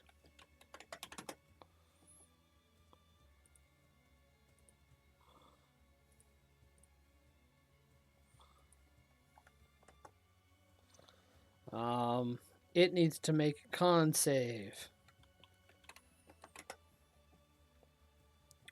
It fails. It is poisoned.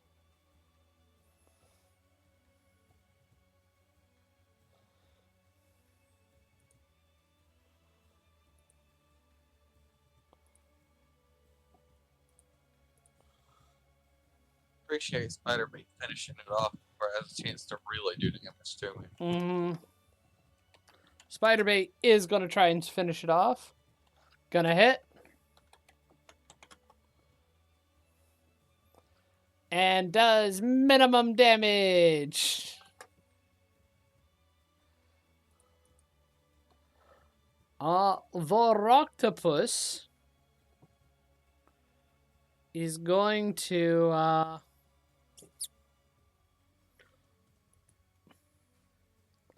it's going to strike at one of the commoners next to him.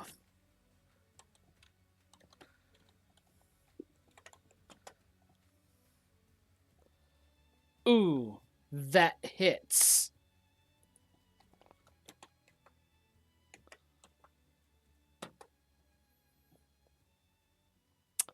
So, you watch as the octopus, having grappled you in one of its arms, kind of whacks out, not even like turning or looking, grabs out at one of the other commoners, and you hear a sickening crack as their body breaks under the pressure of getting struck.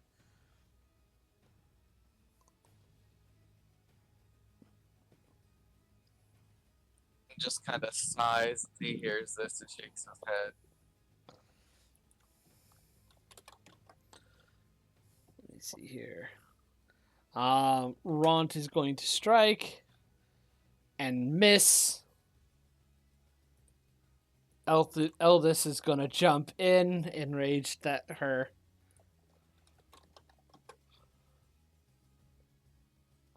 Okay.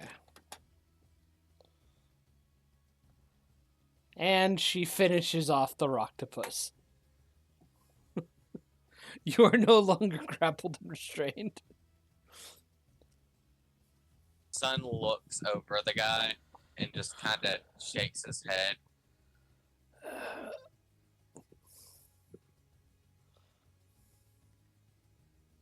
I'm gonna move him off to the side and then just kind of lay down, step out of my body, and send him where he goes. Yeah. Before returning. That is another I failed to protect.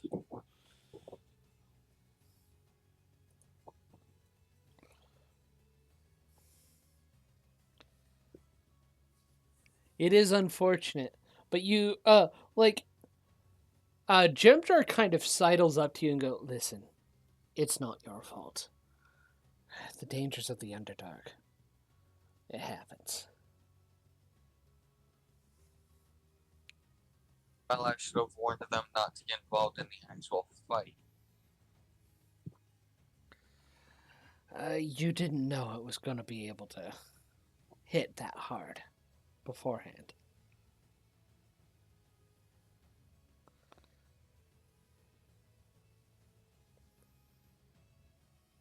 At least he's in peace now. Let's get a move on before something else attacks us. Mm-hmm.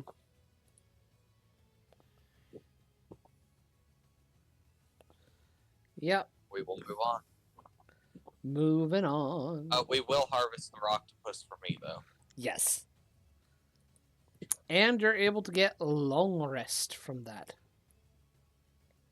Excellent.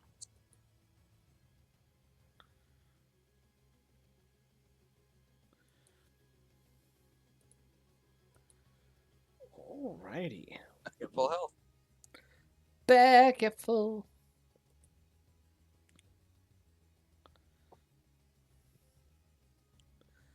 The next day, your pathway leads you to a your pathway leads you to a high ledge. It's not like the cliff with the ladder. It's more like a ledge with a very, very narrow stepping place. It's to the point where you're going to have to walk single file and kind of hug the wall of the cavern, and you have just darkness beneath you. Who knows how far the fall is from you? How long is this? It is. Let me see here.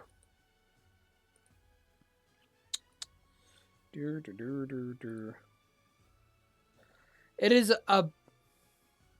Let me see here. Actually, it is a good, probably about 50 feet to traverse. One thing you do note is there are also, like, right before the ledge, or more properly right after, where you could where the path gets broader and allows for proper walking again, a group of Kuatoa who seem to have, like, beasts of burden that they're using to traverse the Underdark. And it looks like they're packed up with goods.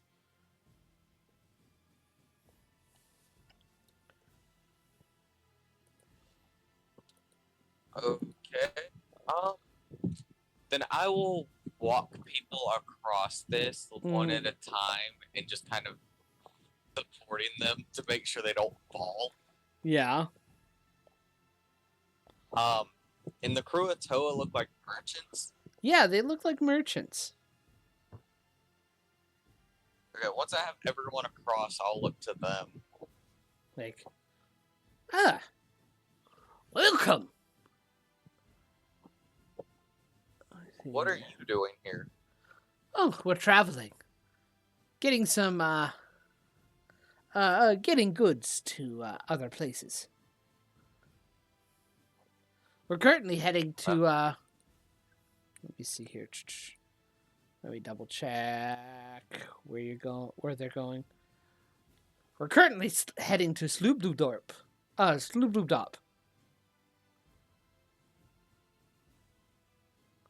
Well, that is certainly a town name indeed. Um, what do you have for sale? We don't have much coin, but maybe we can find something of use we can actually afford. Let's see here. Let me double check. Cheers.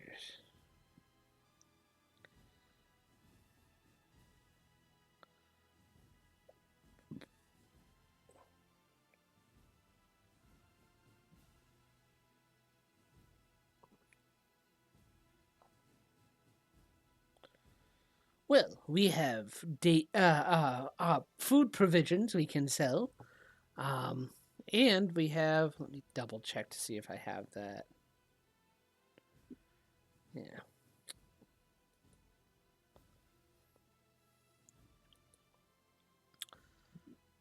Let me see. We have useful goods that could be used. Oil lanterns, oil, things like that, rope. Things that can help any traveler in the Underdark. Torches! Torches? You want a torch? I think we can all see in the dark, except for that one guy. Point to the commoner. Oh, they're a dwarf, so they can see. Oh, that's right. I forgot they were dwarves again. Or Uh, they are a dwarf. The other one died. yeah. Uh, all right. Buy rations or whatever you may need while we have the opportunity. We're still a few days out from the town, right? Still a couple of days out, yes. Yeah, go ahead and stock up on water, rations, whatever else you might need, as long as you have the coin. Mm-hmm. And that is where we're going to take a break. Sounds good. Unless, or do you want to go for a couple more hours, or? Yeah, Awesome. I want to try to get to the next town. Yeah. Give you some more prep work to do. Mm-hmm. All right, we're taking a break.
Alrighty.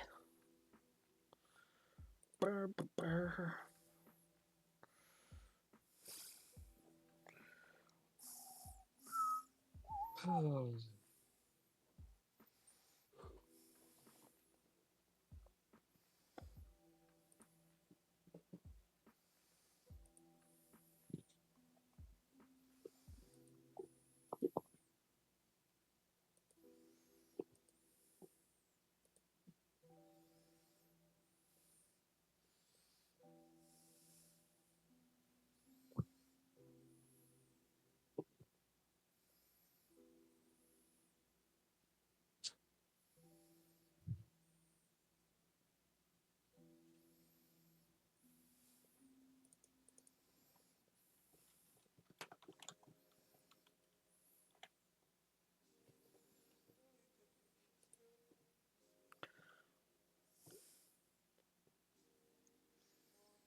Okay, are we ready to come back? Yes. Alrighty.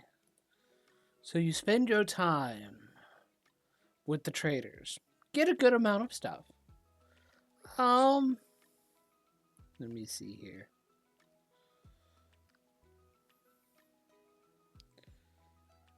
Yeah. I'm going to say they all spend all their gold, their shares of gold to get food and stuff.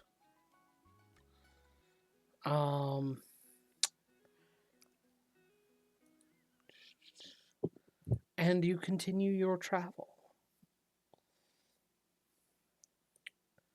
You come to rest on the at the next day at a cavern filled with clusters of crystal.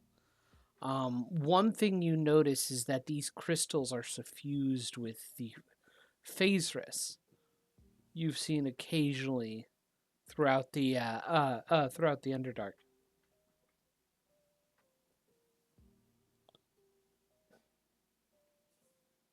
This is the same stuff we were warned not to cast magic around, right? Yes. If I remember correctly. Yes. Excellent. I will remind the group not to cast magic around this.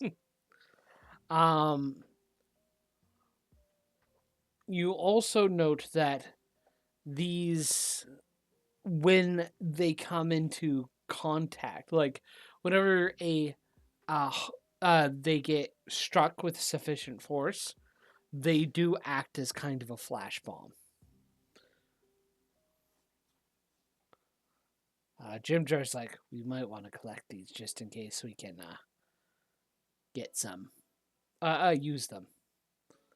You never know whenever it'll be useful, and plus, most things in the Underdark don't like sudden bright lights. I'm inclined to agree with you on that one. I'm gonna collect some. Mm-hmm. You are able to collect a total of 12 crystals. What are these crystals called? Just call them Flashbang crystals. yeah, call them flashbang crystals.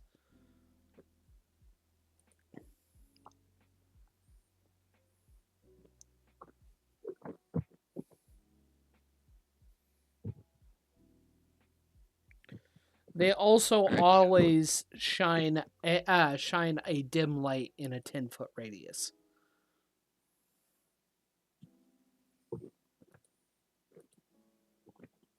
Shine. Dim. Okay. Radius. What are the saving throws for these things? It is a DC 10 Constitution saving throw. And when it explodes, it explodes in a 10-foot radius bright light.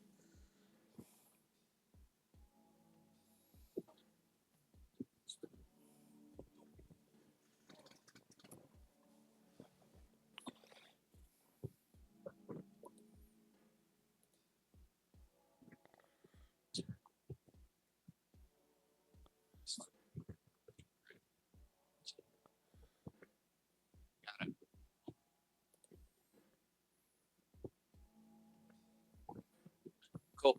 Got it. Mm-hmm. And we will hunker down for the night after collecting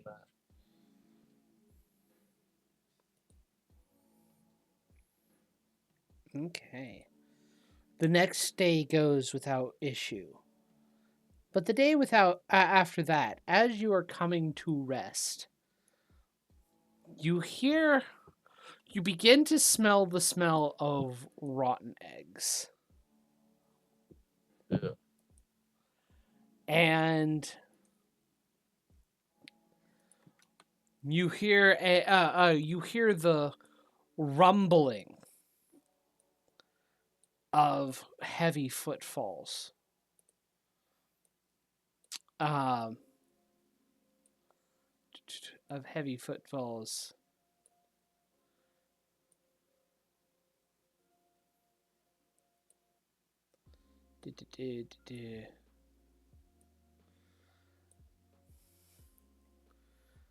Um, as you come across a stone giant.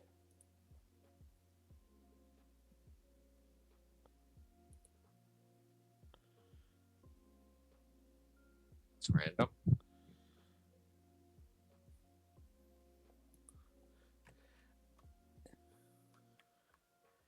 It fixes its eyes on you, Set, and moves forward, reaching for your sword. Or not Set, Sun. I take kind of a half step back. What you doing, buddy? Mine, my sword, my toothpick.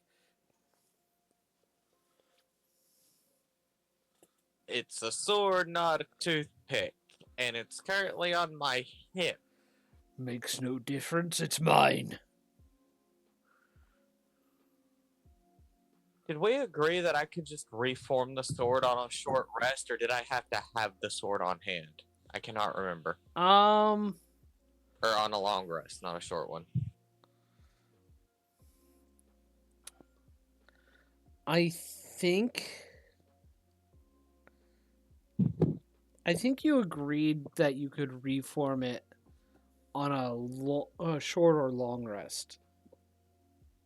I think it was Pretty a sure it long was rest. just a long. Yeah. Yeah, it's just a long rest. Yeah, I just wanted to make sure I could reform it later.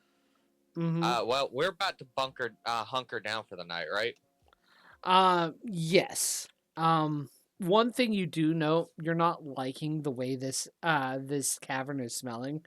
In fact, I need everyone in here to make Constitution saving throws. Oh Lord. Well, let's do the.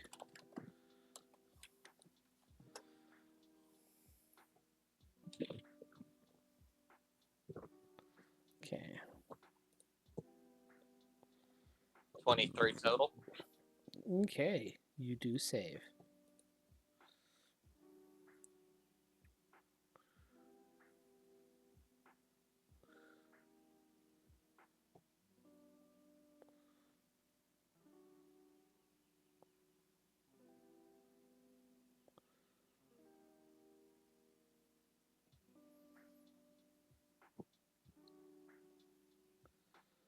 Wait a minute.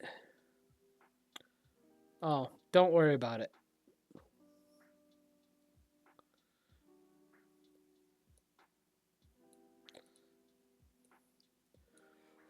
Do not worry about it for now, actually. Oof. Quit it. What's your passive perception? 13. 13? Okay. Let me see here. Let me double check the passives of your friends.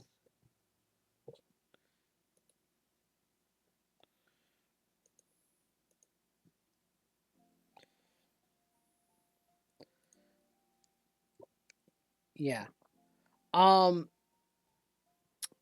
Jim Jar and Eldith straight up go, we can't camp here. We have to move along.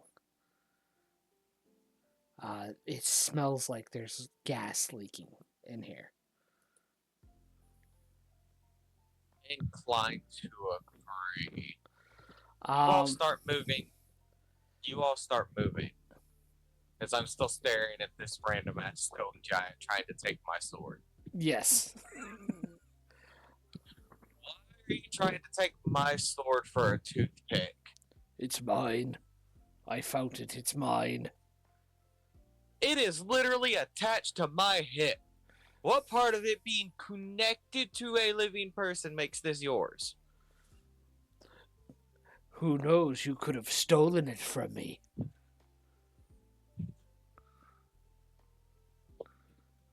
How do I know you didn't steal it? Mainly because I can reform it over an hour or so. Likely story. A thief would say anything to get to convince me otherwise. Hey, you know what? Here, I'll undo the sword and I'll toss it to him. Here, I'll just reform it later tonight. Mm-hmm. Good luck with that. He takes the sword. Yes, my toothpick. He also begins reaching for stool. Small little No, mushroom. Looks no, tasty. that is not food. That is not food. You touch stool and we have a problem. He's trying to touch Stool. Stool is very afraid. I will pass stool off to you know what? Everyone else at this point is I was ushering them to move along. Mm-hmm. Where is everyone at this point? At this point, I have something else I can just do. yeah, they would have been moving along this way, trying to get out of the way. And I am going to say Stool is still with that is with them by now.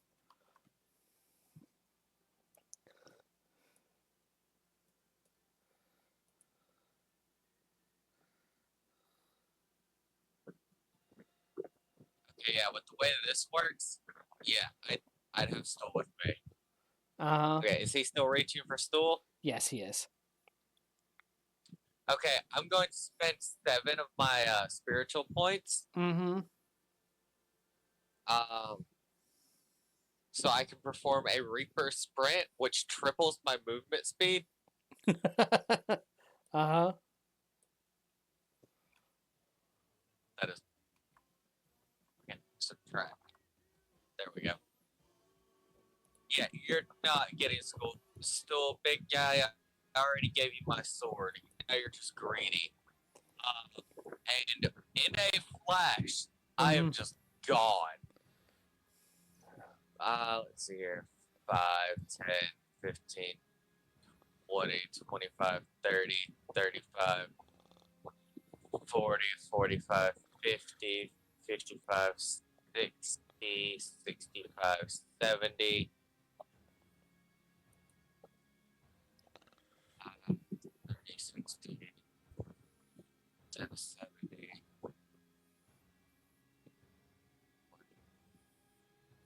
Okay, I got 34 more movement left.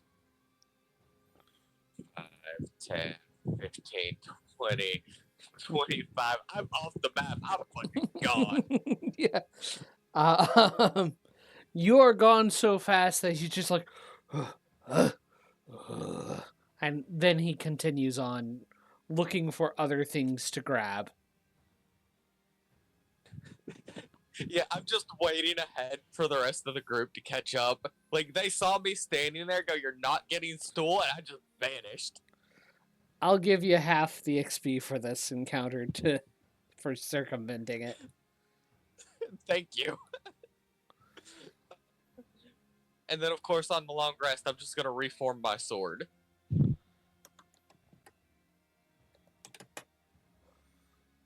I was wondering if I'd ever get the opportunity to use Reaper Sprint, because it takes my action.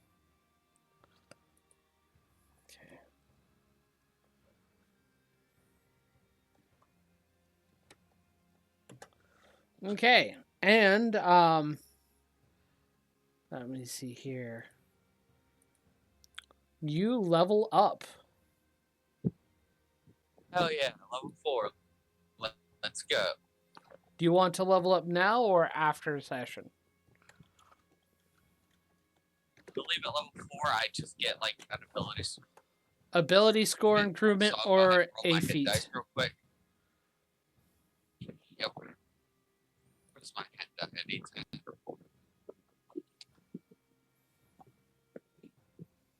6. Like my constitution's +4. Mm-hmm. Yes, I got 10 more HP. Oh, yeah. Okay.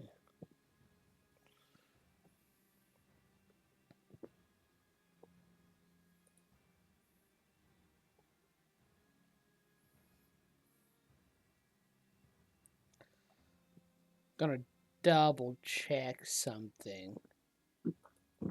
Also get spiritual points. 16 plus code's protection. 16. So I now have 20 instead of 16.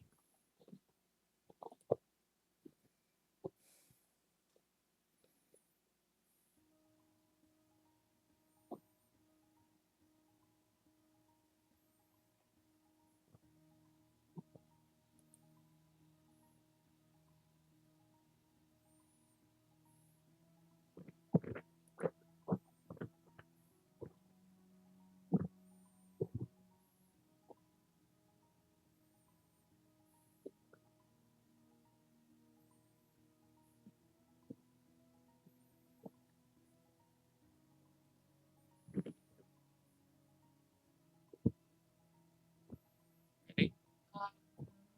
Let's see here. Got tools. Let's look at some feats.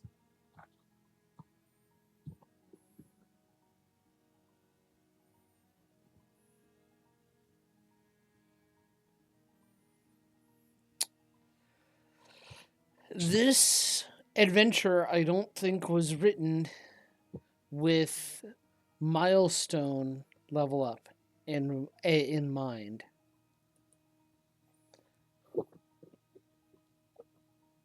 Actually, I'm just gonna bump up my dexterity from 14 to 16, and I'm gonna raise my AC from 16 to 17. Mm-hmm.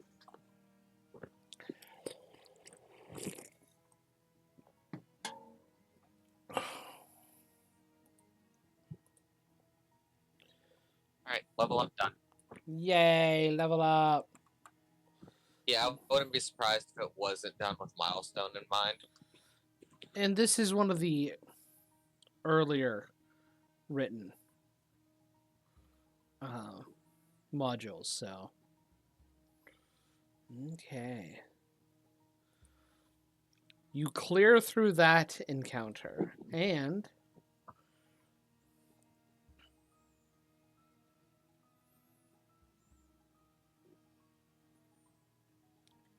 Yeah, having 35 feet of movement and being able to triple it with an action is great. yeah. Also, when I use that ability, if I have to make a dex saving throw and I succeed, I take no damage instead of half damage. Nice. The problem is it's freaking expensive to use it because it costs 7 points. Uh-huh. Okay.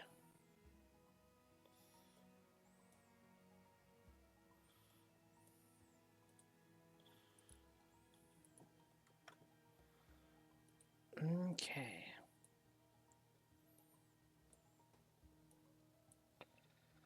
You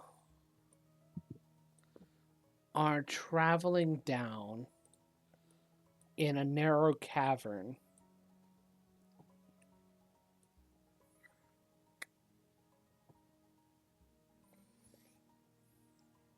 Yeah. You're traveling in a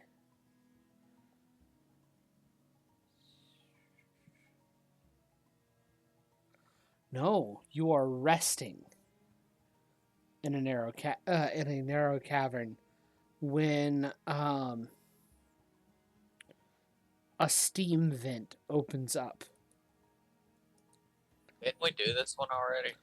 You did, but it's not the exact same. It's not the encounter you've done before. It's something different. Weird, but okay. As before, we're going to need you and everybody to make dexterity saving throws. Okay.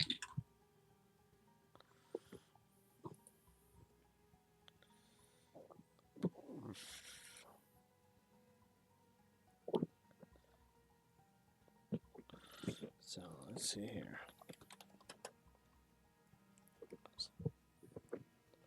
Oh, nice.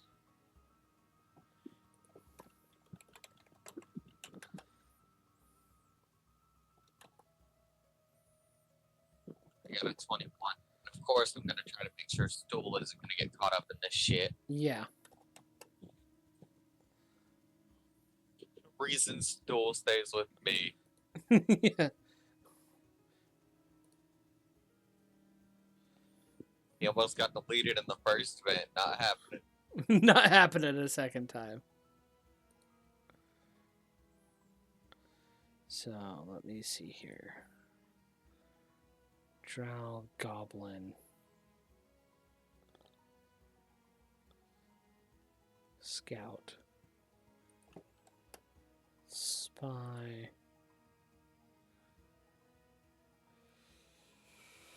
Oh, that's Gem Jar.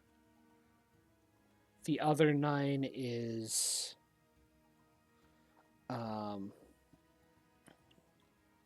spider bait.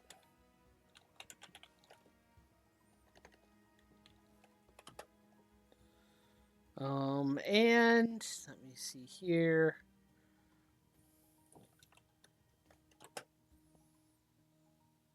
Okay. Okay. So only spider bait and gem jar are affected. Taking 4 fire damage from the steam vent. And as they cry out in pain, you hear down the way, "What was that? Sounds like people. Let's get 'em, boys." So roll for initiative.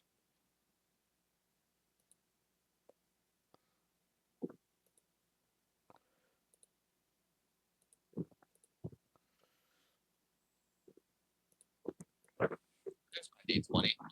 Set it.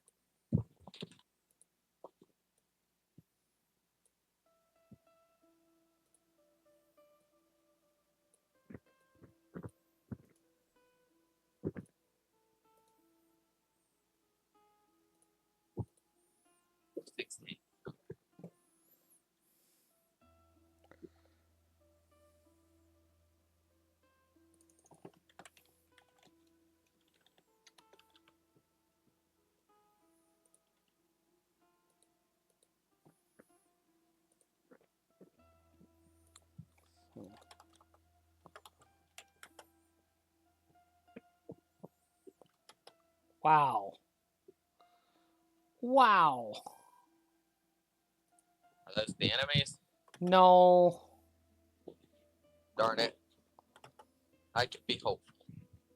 I know. Not too bad.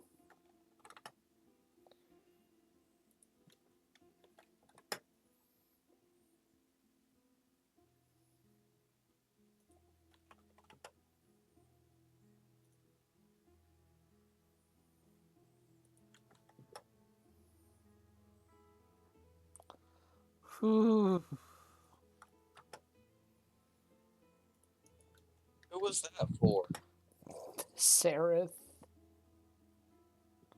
Jesus Christ.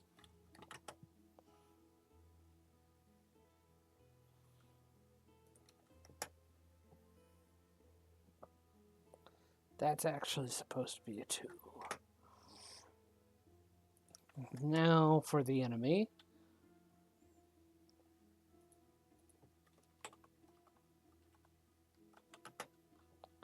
And finally,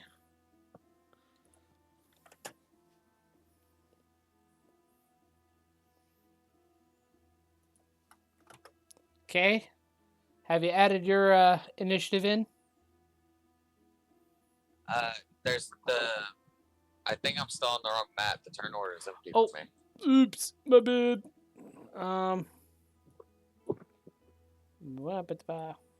There you go. There we go.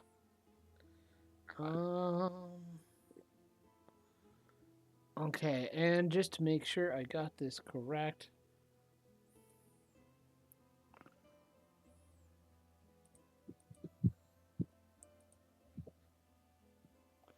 There.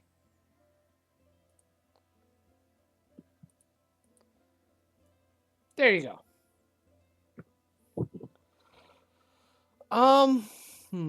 Yep.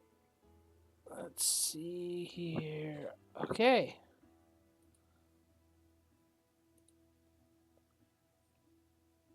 Starting off. 5, 15, 20. They're over around the bend, boys. Goblin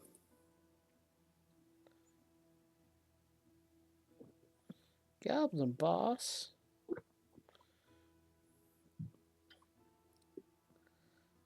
is going to make 2 short bow attacks at you.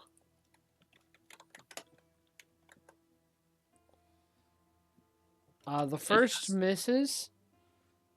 Does a 6? That misses. Okay. Thankfully, I just upped my dexterity, so I have 17 AC. Mm-hmm. Nice. 5, 15, 20. I see this was a good decision. 15, 20, 30. Okay. Shushar is going to step away and wait. And Ront is going to charge ahead. 5, 15, 20, 30. 5, 15, 20, 25. And it is your turn. That's very good. 10, 15, 20, 25.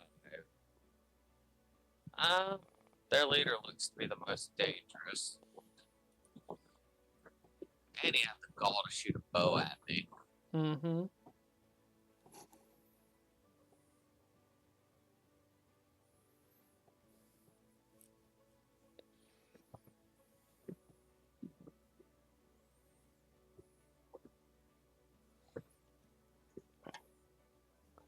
I can't get close enough to actually hit him with my sword. Mm-hmm. I'm gonna use pale lightning. Okay. That is the 3 lightning attacks for 1d6 plus spellcasting modifier. Mm-hmm. First one is going to be 16, 17, 18, 19, 20, 22 to hit. That hits. Second one is an 11. Misses. And the third is a 17. 17 just hits. Lord. I'm going to subtract 2 points for that real quick. Don't forget. And I will roll my 2d6 plus my spellcasting modifier is plus 8.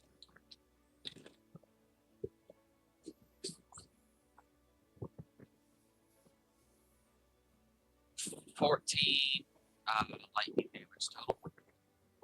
Okay.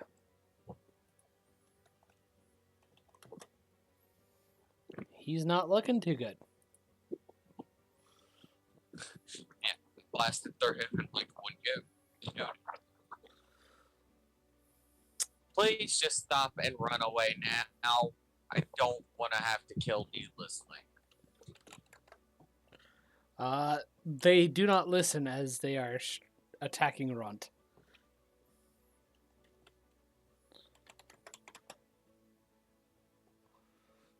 So.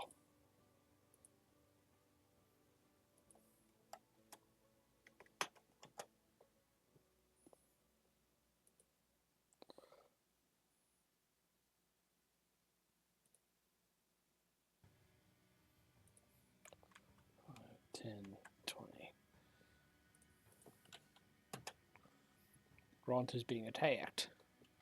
Ront is getting hit. It's probably going to die.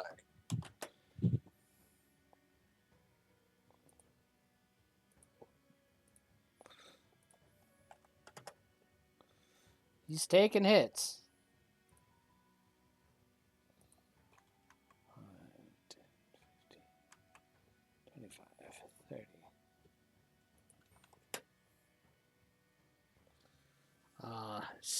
still misses. And then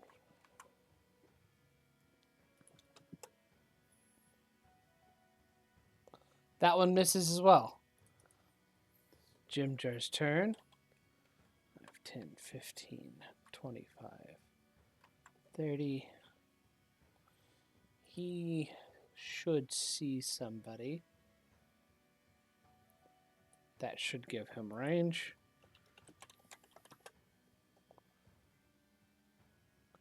That definitely should hit.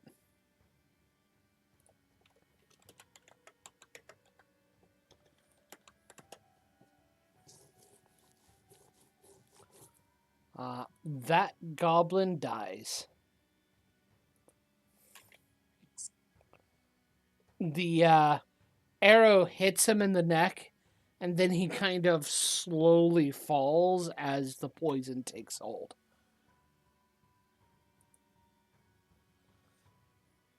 Here. 5,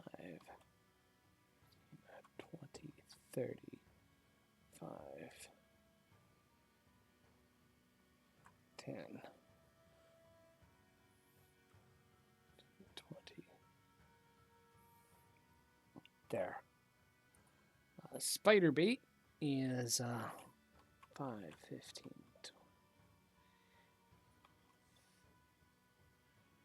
25, 30. Gonna make a short bow attack at the other one.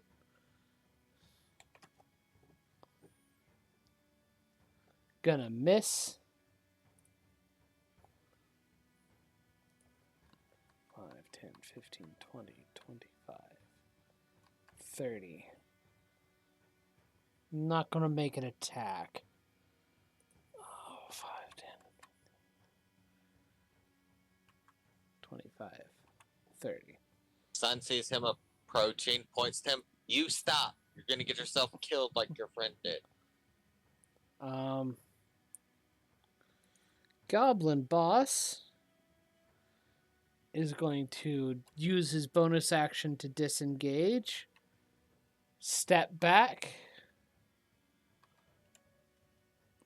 And fire his bow twice at Ront. Missing on the first and the second attack. Lord have mercy, he cannot catch a break. Ront is going to attack one of the goblins that got to him.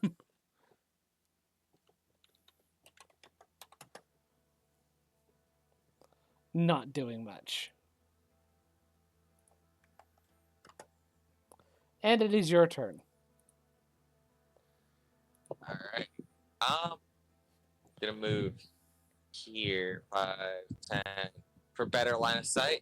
And I'm gonna hit him with the same lightning strike.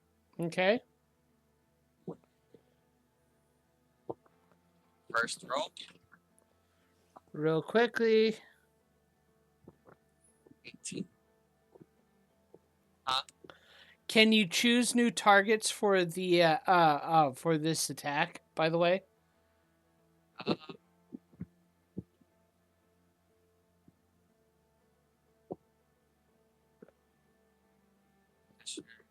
Points him. Well, yes, because I'm just pointing my index finger at them and firing these lightning. Okay.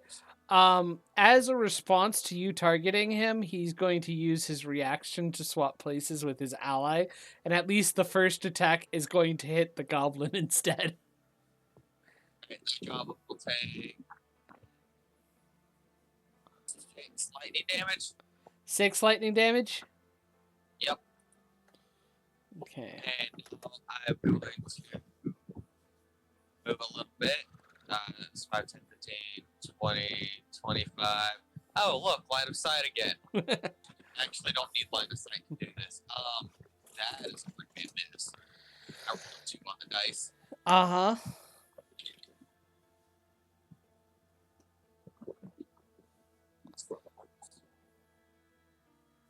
$11. I assume that also. That also misses. So As you point towards him, he quickly pulls his friend in, one of his allies in front of him as he moves to the side, and the lightning strikes that goblin instead. And much more wise to your tricks, he dodges the other two attacks. Noted.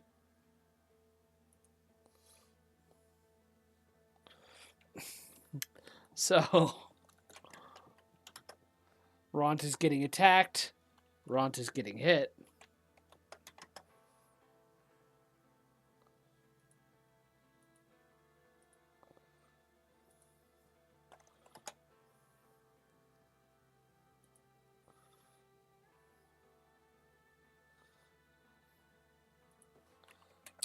Ront is getting attacked.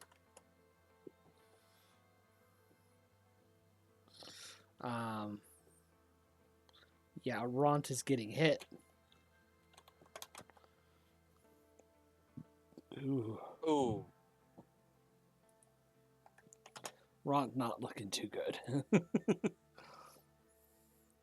And this one is going to nimble escape, bonus action disengage, and come to attack you, Set. When he does the nimble escape and move towards me, Mm-hmm. then you know what? I'll let him try to hit me. That misses. Yeah, he misses. It is Gemjar's turn now. 5, 15, 20, 25, 30. He's going to shoot at the goblin right next to you. God bless.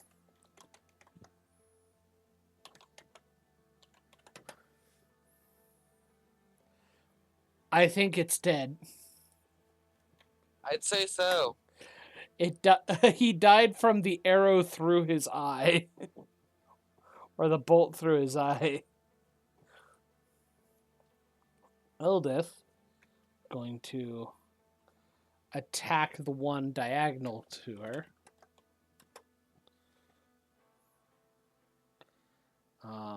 That is going to miss. Spider bait is 5, 15, 20, 30. Going to shoot at the weak one.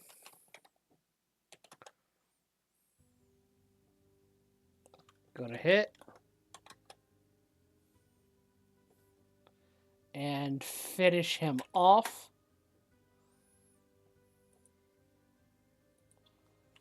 Five, 15, 20, 30. Going to shoot at the goblin boss. Going to just hit.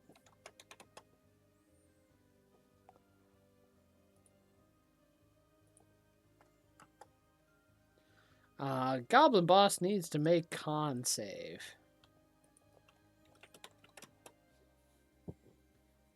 He fails, and he is just poisoned. It's still better than nothing. The commoner is going to do nothing like you asked. Ront is getting attacked. Well, nimble escape. 5, 10, 15. Ront is getting attacked.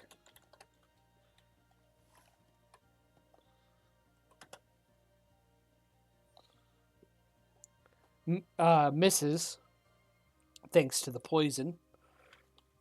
Ront attacks the one below him. Misses. It is your turn. Must really be hurting. Yeah. He doesn't have any allies near him, so I'm gonna try to shoot him with another lightning bolt. Okay.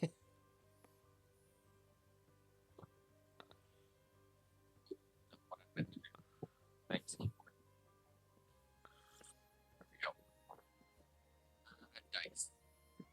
Roll the first one. Which one? 20. I'd say that one a little. Yep, that hits. I'd say that one a little high. Yeah.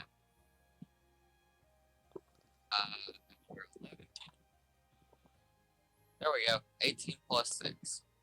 That hits. That one hits at least. 6 plus 4 for a total of 10 lightning damage. Yep, he is dead.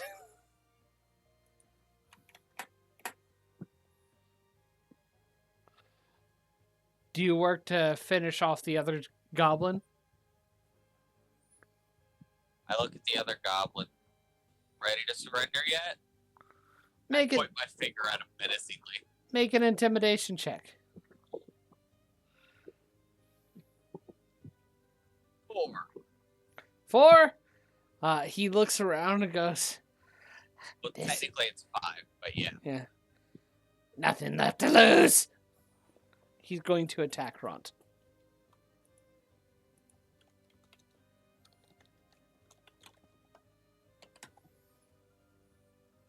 He's going to hit Ront.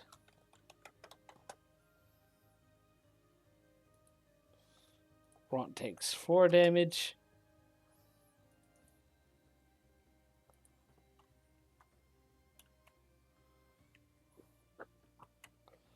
Going to make an attack roll. Misses. Aldeth going to make an attack roll. Ooh, that's not. Misses. Spiderbait is going to make an attack roll.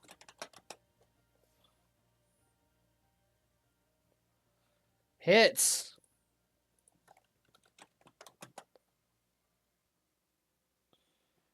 And finishes this guy off. Okay, and you're able to take a long rest. Well, that was annoying. 200, 400. That whole encounter was honestly just mildly annoying. Don't get me wrong, not a bad encounter. Yeah. All.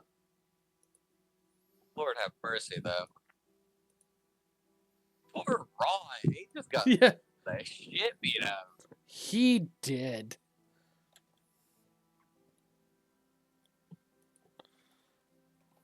Alright, do we finally make it? One moment.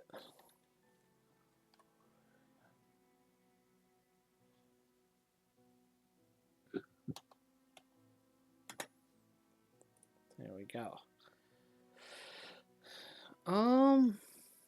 Yes. Wait.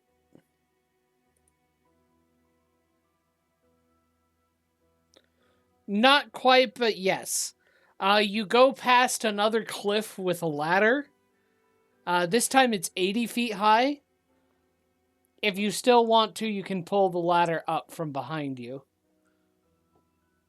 I do. And then the next day, the day you are to arrive in Blingdenstone, you do, after traveling through a web-filled cave.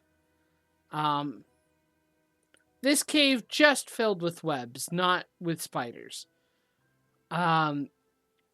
Seems like the spiders who once lived here died or left the cavern long ago. You do eventually come by the entrance of a tunnel where a group of deep gnomes are residing. These deep gnomes have basically giant lizards they use as beasts of burden, carrying carts full of gems. And as Jimjar goes ahead to greet them, the one who seems to be the leader, he takes a look, kind of looks at you all and goes, "Travelers?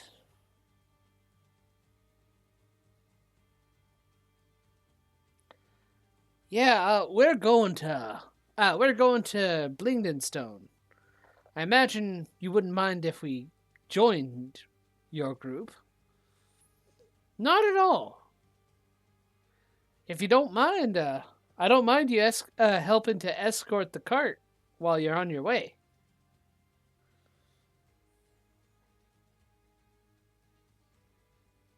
I think that'd be a great idea. Mm-hmm. The cart goes ahead of you.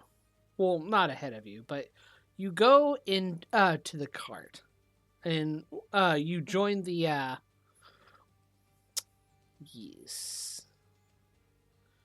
You join the cart, and the crystal laden uh, yeah. This cart is just full of gems and crystals, by the way. So what's with the carts full of crystals? This is our one of our main exports. We're getting Blingdenstone back up and running after unfortunate things happened. Well, it's good to hear that the people haven't lost faith in trying to get things going again. Yeah. So what's your story, traveler? Well, we got captured by a whole bunch of drow, then demons attacked, and we ran and fought and managed to make it here with only 4 people dying. That's pretty good. Definitely could have gone a lot worse. I wish it'd gone better. Uh-huh.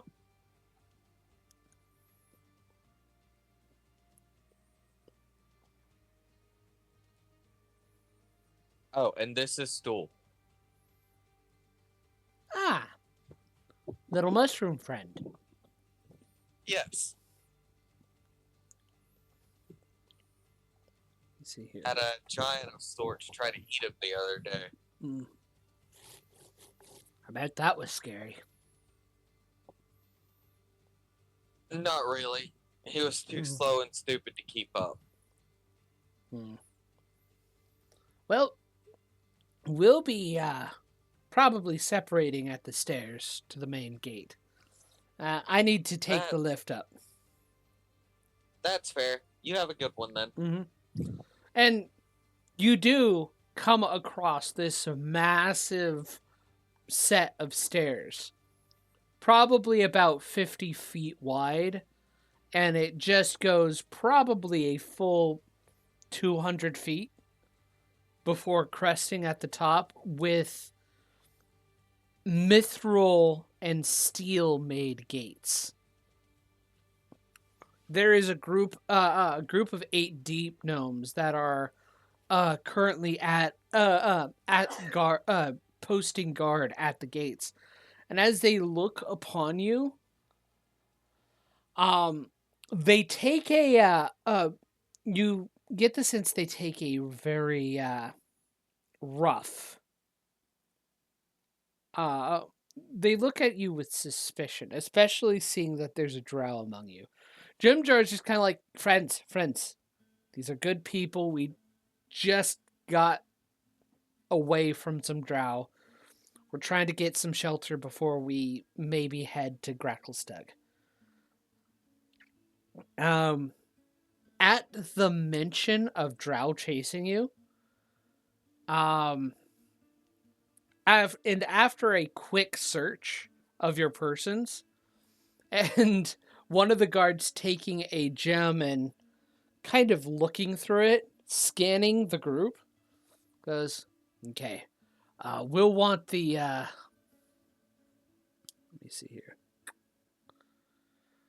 Chief Dorbo Diggermaduk would want to hear about this. You join them. Get them through. Get them to. See them to. Diggermaduk. And they begin traveling with you. And the gates open for you. God, I'm failing on my on this right now. But for now, I think this is a good point to stop.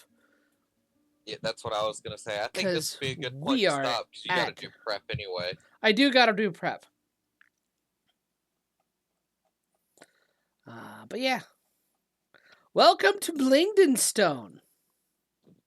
I had a lot of fun getting there. Yeah, That was definitely rough. it is a rough journey. Like, Hey everybody, thank you for making it this far at the very least. Just want to say, hey, if you want to support my channel, it would be awesome if you liked, subscribed, commented, all that fun stuff. If you want to add a little bit of extra support on there, go to my Ko-fi channel. The link will be in the description. Right now, I don't know if the link is actually clickable or not, but I'll have the actual URL you need to go to that you can just copy and paste into the browser.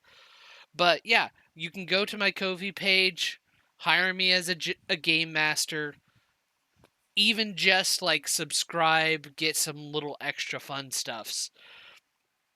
Or I mean, you can check out my other store and see if anything there intrigues you.